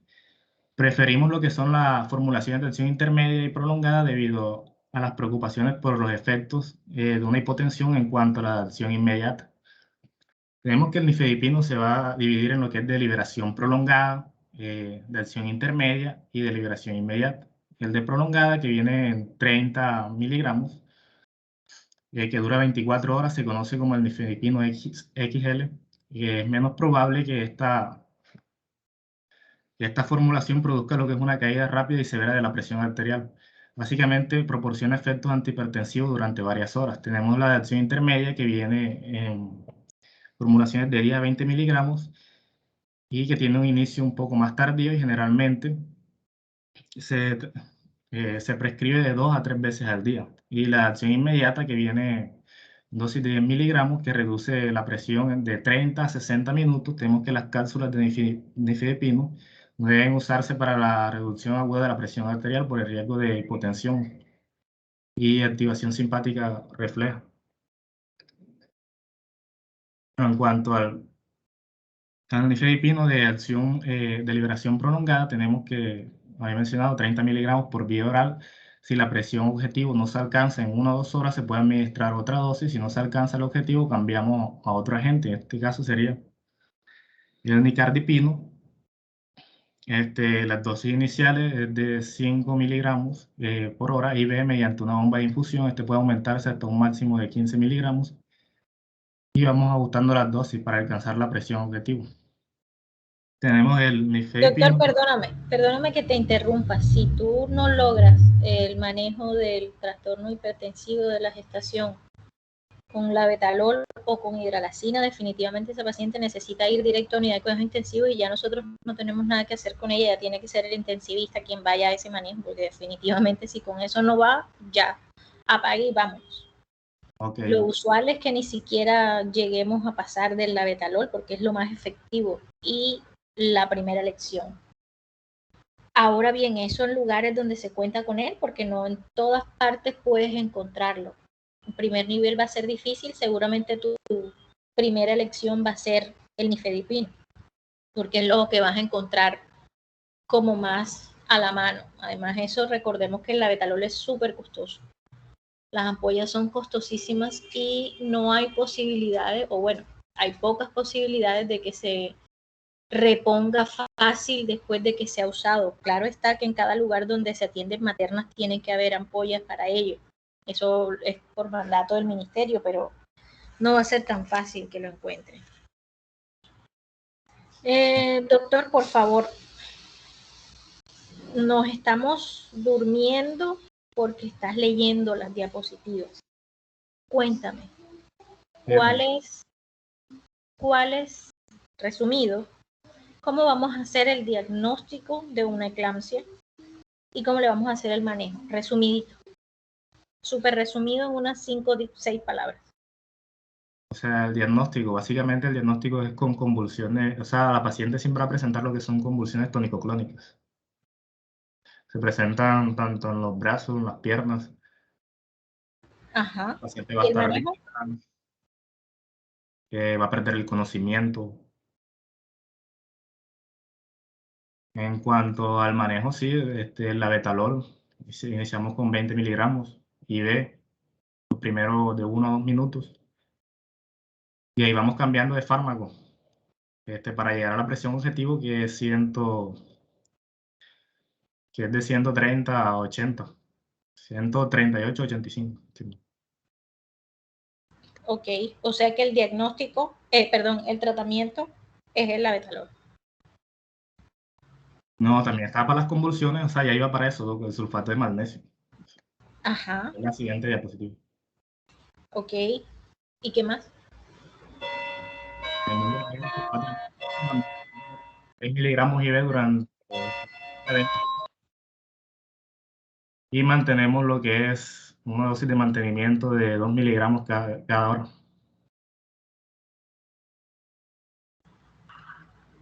Ajá, ¿y qué más? Y ya si no mejora con con el sulfato de magnesio, también hay que tener en cuenta porque tenemos que mantener los niveles séricos del nivel de magnesio, por la hipermagnesemia. En ese caso, lo que utilizaríamos, si hay toxicidad, gluconato de calcio. Ajá.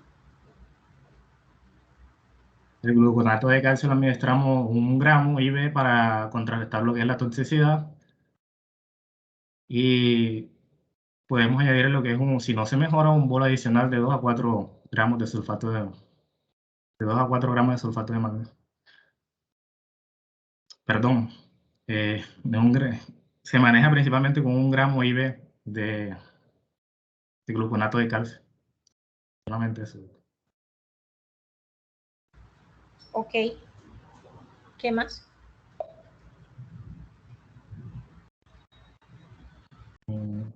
Ya hablé de la signoterapia, todo eso.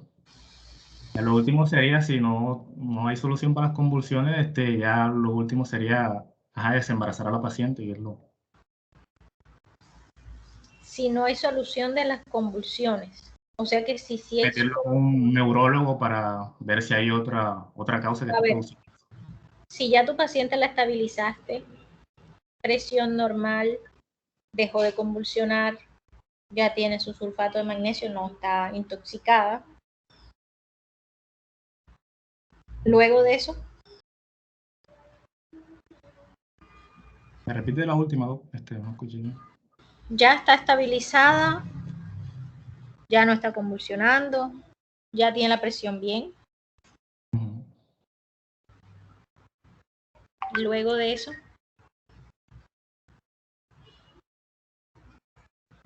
Después del tratamiento anticonvulsionante, podríamos, si es viable, acabarlo con desembarazar a la paciente. Si es viable y si no es viable. O sea, en esas opciones tendríamos lo que es el parto y la cesárea. sería por cesárea y es la opción más. Doctor, el tratamiento definitivo de la eclampsia es desembarazar a la paciente independientemente de si es viable o no es viable. Es Por eso hay decir, las dos opciones. tenga la edad gestacional que tenga, no hay otra opción. Así es. A eso me refiero. Ok. No hay ninguna otra opción ni hay ningún otro manejo. La paciente que convulsiona se acaba el embarazo. Inmediatamente no tenemos cómo darle un manejo expectante diferente.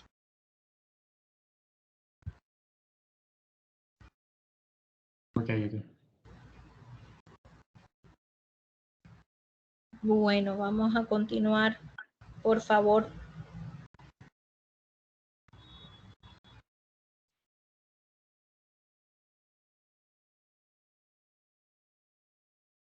Continúa, doctor. Dale, doctor. O sea, ¿continúo ya con la prevención de las convulsiones o paso al síndrome de HELLP? No, lo que tengas para decir de las convulsiones, no hay problema. Ok, doctor. Bueno, como había mencionado anteriormente, para prevenir las convulsiones recurrentes, administramos lo que es la dosis de sulfato de magnesio, de 6 gramos IV durante 15 a 20 minutos. Tenemos que la dosis de mantenimiento de 2 gramos cada hora y tenemos que mantener lo que es el nivel de magnesio terapéutico entre 4.8 a 8.4 miligramos sobre decilitro. Esto es para ver si hay hipermagnesemia. En el caso de eso se administra el gluconato de calcio, 1 gramo IV para contrarrestar la toxicidad del magnesio si es necesario. Pasa a la siguiente, por favor.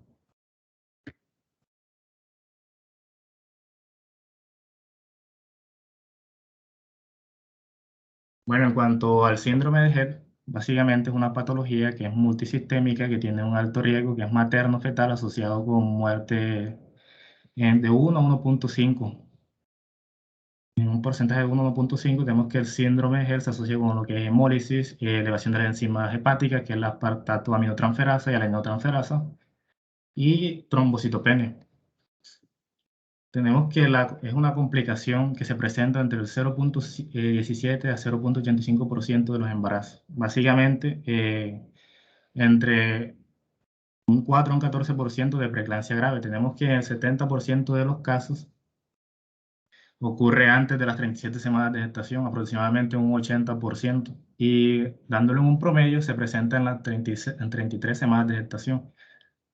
Básicamente, puede ocurrir en el posparto en un 30% de los casos y ausencia de cualquier signo de preeclampsia se puede presentar de un 10 a un 20% de los casos. Pasa a la siguiente, por favor.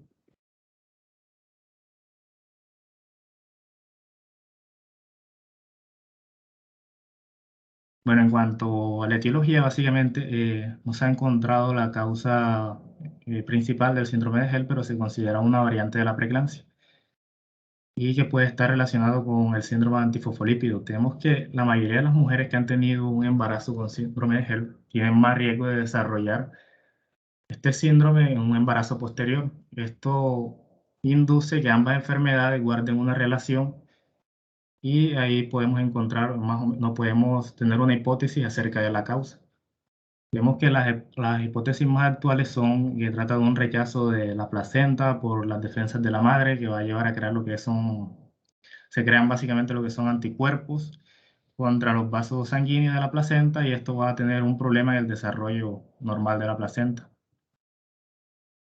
En cuanto a los factores de riesgo, básicamente tenemos que en un embarazo anterior con síndrome de HELLP, factores de riesgo que tenga un embarazo anterior con síndrome de HELLP, que tenga preeclampsia o hipertensión inducida en el embarazo, que también hay que tener en cuenta la edad, si el embarazo se da en la adolescencia y también está más relacionado con el grupo étnico caucásico y que la paciente sea múltiple.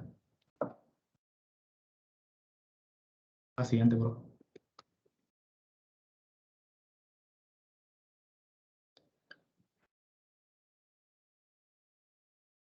Bueno, en cuanto a la fisiopatología, Básicamente, como ya mencioné anteriormente, la fisiopatología del síndrome de Hell aún es desconocida. Es una manifestación biológica de microangiopatía diseminada de la preeclampsia. Básicamente, se va a producir lo que es un daño microvascular. Esto va a producir lo que es un defecto en la implantación trofoblástica, va a haber isquemia placentaria resultante y va a provocar lo que son lesiones en el endotelio capilar. Se va a producir un vasoespasmo, va a haber aumento de la permeabilidad vascular y se va a ocasionar lo que es una activación de la coagulación y esto va a generar lo que son microtombos diseminados. También esto va a llevar lo que es la hemólisis, que resulta de la destrucción de los eritrocitos con contacto directo de los vasos patológicos. Y la trombocitopenia es la consecuencia de una deficiencia de la prostaciclina.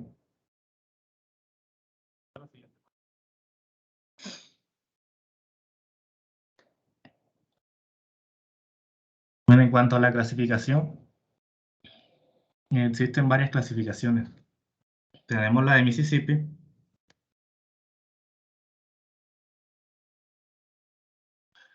Tenemos la clasificación de Mississippi. Esta se basa en 3 grupos. Tenemos el grupo 1, el 2 y el 3. Y esta se va a basar principalmente en el recuento de plaquetas.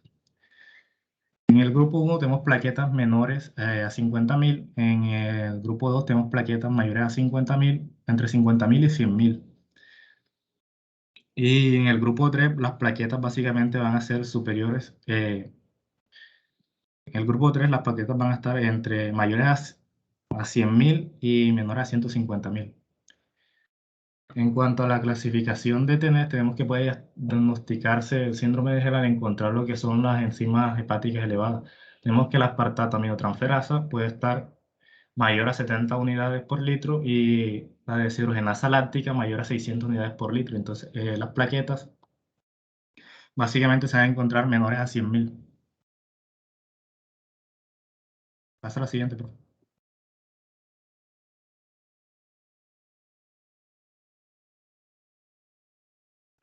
Bueno, en cuanto a las manifestaciones clínicas, tenemos que el inicio de la enfermedad es un poco rápido. Algunos pacientes pueden encontrarse asintomáticas inicialmente. Sin embargo, el 90% de las pacientes tienen síntomas inespecíficos. El 50% de las pacientes con esta enfermedad está precedida por un edema que es generalizado, un aumento de peso desproporcionado. Tenemos que el dolor abdominal en el hipocondrio derecho o epigastria es el síntoma más común y puede ser el único síntoma en 50% de estos casos. Básicamente, el dolor abdominal suele ser tipo cólico y fluctuante. En estas manifestaciones clínicas tenemos que la cefalea se va a presentar en un 60%, la visión borrosa en un 20% y va a haber lo que son síntomas gastrointestinales. En la mayoría de los pacientes la presión arterial puede encontrarse elevada en un 20% de los casos. Tenemos que también puede haber lo que son trastornos visuales, auditivos, puede haber hematuria y que es característico de este síndrome de Hell. El severo. Pasa a la siguiente, por favor.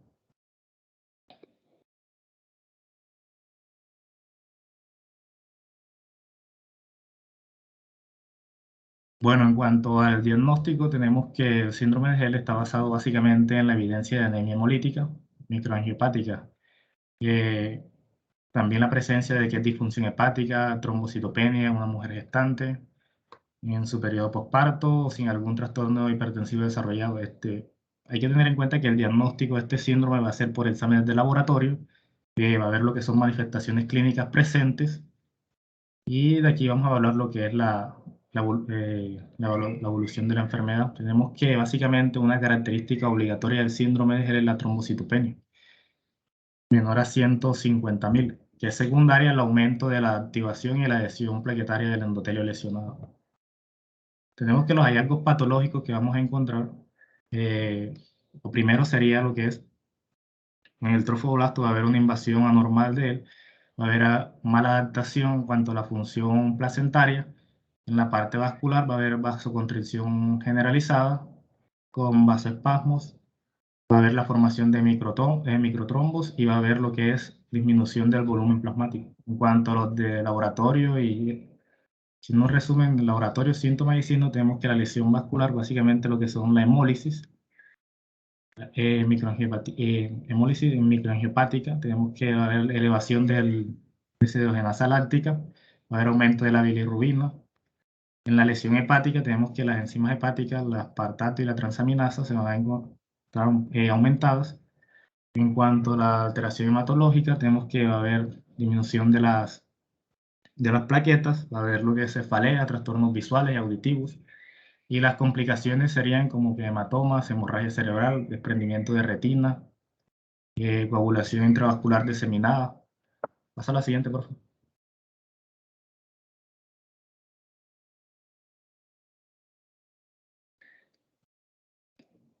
Bueno, en cuanto al diagnóstico diferencial, tenemos que las pacientes con preeclampsia y eclampsia manifiestan síntomas, manifestaciones clínicas parecidas a lo que es del hígado graso. Básicamente, cerca del 10% de los pacientes con síndrome de Hell van a presentar lo que son alteraciones distintas. Lo que tenemos el hígado graso agudo, tenemos lo que es una trombocitopenia idiopática, síndrome urémico hemolítico, lupus eritematoso sistémico, pancreatitis aguda, entre otras. En cuanto a las diferencias, ahí tenemos un cuadro básicamente donde comparamos el síndrome de Hell con el hígado graso. Ahí tenemos las características, por ejemplo, náusea y vómito. Es muy raro que se presente en el síndrome de Hell, pero es muy común en el hígado graso. Tenemos ictericia, que es raro en el síndrome de Hell, pero es muy común en el hígado graso. También tenemos lo que es, bueno, en cuanto a la edad que se presenta en el tercer trimestre, generalmente el síndrome de Hell. Y también en el hígado graso tenemos lo que es una proteinuria casi siempre, y en el hígado graso es muy ocasional. En cuanto a la trombocitopenia, básicamente va a ser leve, va a pasar de leve, moderada a severa, y en el hígado graso va a haber de moderada a severa. Y ya el resto sería lo que observan la siguiente, por favor.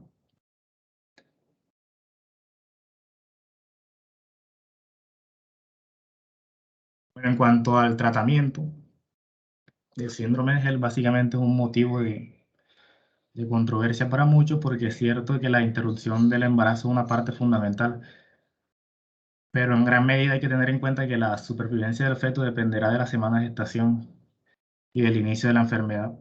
Esto puede generar varios conflictos en cuanto a la toma de decisión y para promover lo que es la maduración pulmonar del feto. Básicamente los aspectos del tratamiento de síndrome de Hell suelen crear controversia y bueno, se debe tener en cuenta lo que es la maduración pulmonar, en este caso con betametazono. Y también tenemos que, también se puede dar un tratamiento que es la transfusión de plasma fresco, que es la plasmaferesis, que es útil en pacientes que persisten 72 horas después del parto con elevación de la bilirrubina o la creatina. Básicamente, es útil en pacientes con trombopenia grave, y esto sigue, este tratamiento sigue siendo un poco controversial. Es importante no olvidar que el tratamiento debe incluir lo que es una estabilización de la hipertensión arterial, que debe haber hidratación, profilaxis de las convulsiones con sulfato de magnesio y monitorización fetal.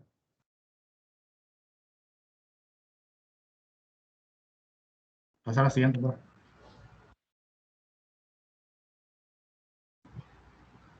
Gracias, doctor. Había una compañera que tenía la manita levantada. Yo le pedí que por favor esperara un momento para hacer la pregunta.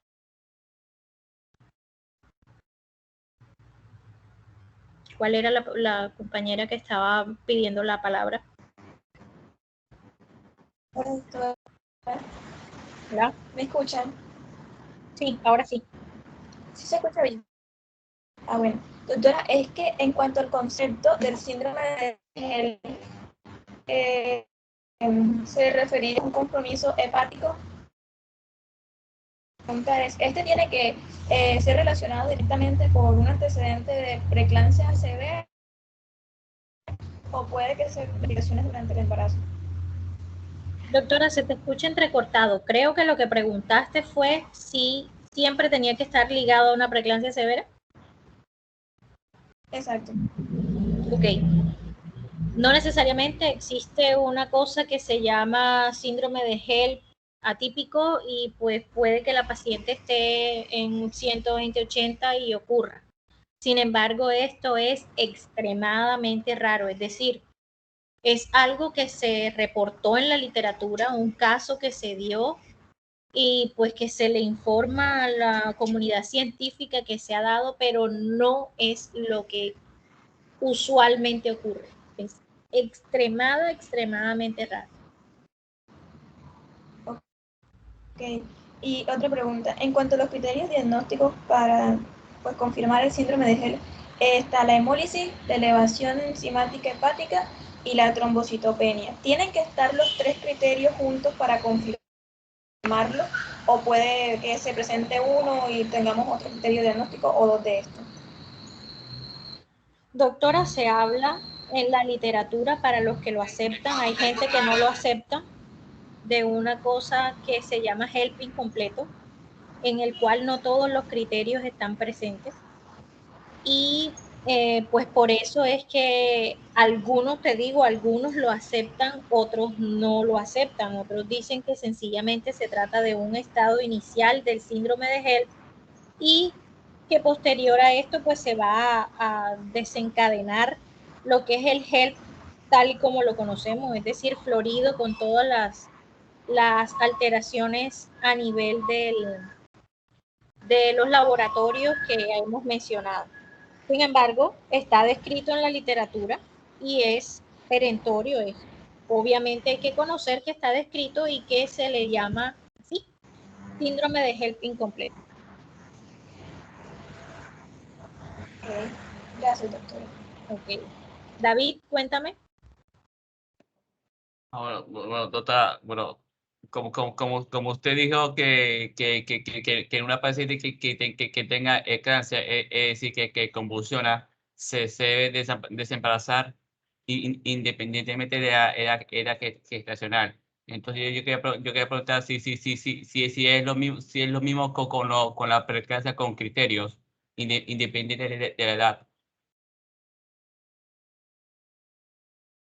Doctor, hay un manejo expectante, entre comillas, que se le da a la paciente con preeclampsia severa o con criterios de severidad. Ese manejo expectante está encaminado en que primero le vamos a hacer maduración pulmonar al producto, pues si es del caso, ¿no? Obviamente, si ya se trata de una paciente que tiene un embarazo a término, pues ya no necesitamos dar ningún manejo expectante. Y ahí, lógicamente, se desembarazaría la paciente y listo, se acabó el problema. Pero en el caso de la eclampsia, sí, ya ahí no tenemos la obligación de esperar nada, es decir, la paciente convulsionó, la estabilicé, le coloqué la betametasona y va para adentro a desembarazarse. Ya. No tengo que esperar las 48 o las 72 horas para cumplir todo el esquema de maduración pulmonar, como sí lo puedo hacer si tengo mi paciente bien controlada, mi preeclámptica con un criterio de severidad. Si la tengo bien controlada, si la tengo en un lugar donde yo la puedo monitorizar adecuadamente, si tengo todas las cosas disponibles para que en el momento en que sea necesario desembarazar yo lo haga, yo puedo darle ese manejo expectante hasta cumplir las 48 o 72 horas de la maduración pulmonar. Esa es la diferencia entre una y la otra. ¿Qué hacemos con la eclampsia? Le ponemos la betametasona por lo menos media hora antes de desembarazar la paciente y luego va para afuera. Si la cosa da espera, si no, nada que hacer. En ese momento, cuando la paciente convulsiona, prima la vida de la madre por encima de la del producto. Debido a que a todas las complicaciones que el compañero ya nos mencionó, la paciente puede ir desde un infarto hasta un accidente cerebrovascular, puede quedar completamente el cerebro completamente desconectado allí y la paciente ya no ser más paciente, al menos neurológicamente hablando.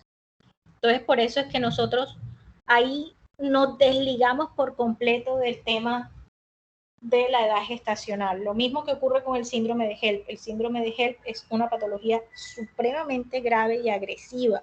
Una vez nosotros tenemos claro este diagnóstico, inmediatamente la paciente se estabiliza y se desembaraza. Obvio, cuando yo hablo de estabilizar, hablo de que la presión arterial esté en los niveles óptimos, hablo de que tengo a mi paciente neurológicamente protegida. Si la paciente está en anuria o en oliguria, pues le repongo esta parte de los líquidos que se requiera y la pongo con una diuresis normal. Es decir, la pongo a punto para que me tolere el hecho de desembarazarla. Pero lo que comparten estas tres patologías en común no es solamente que hay un aumento de las cifras tensionales, ni tampoco el hecho de que sean tan agresivas y tan letales tanto para madre como para producto, sino que el tratamiento definitivo es desembarazar. Si yo no desembarazo a mi paciente, el problema va a persistir y va a ser mucho peor. Obviamente hay algunas de estas patologías que pudiesen esperar o pudiesen tratar de que yo esperara un poquito a ver si el bebé responde mejor y puedo darle ese chancecito, pero hay otros momentos de esta patología en los que definitivamente ya no hay nada que esperar y prima la vida de la madre por encima del producto. ¿Sí me entendiste, Bonet? Sí. ¿Vale? ¿Alguna otra pregunta?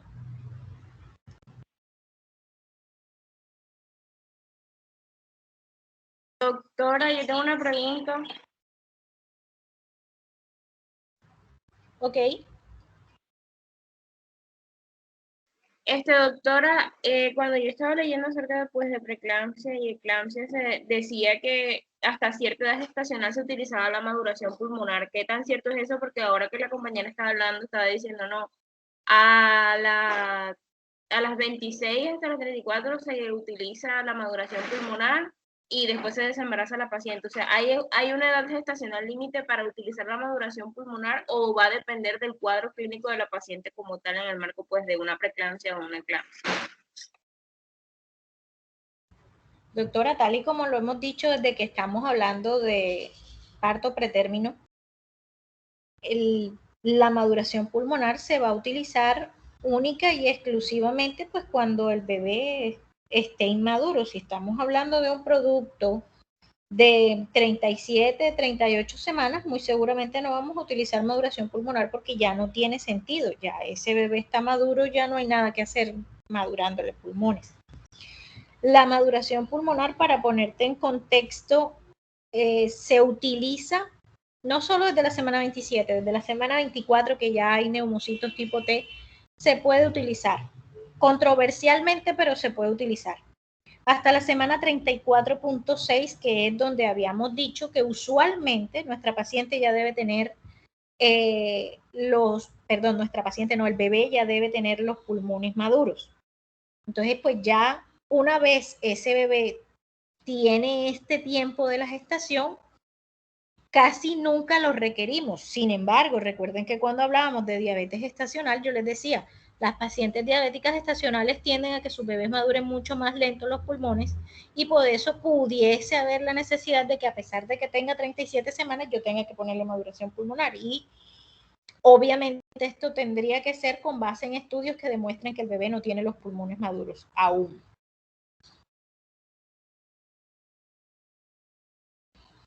Ok, doctora, gracias. Ok. Bueno, chicos, son las 4 en punto, entonces que tengan buena tarde. Y estudien bastante que mañana el examen está grasoso.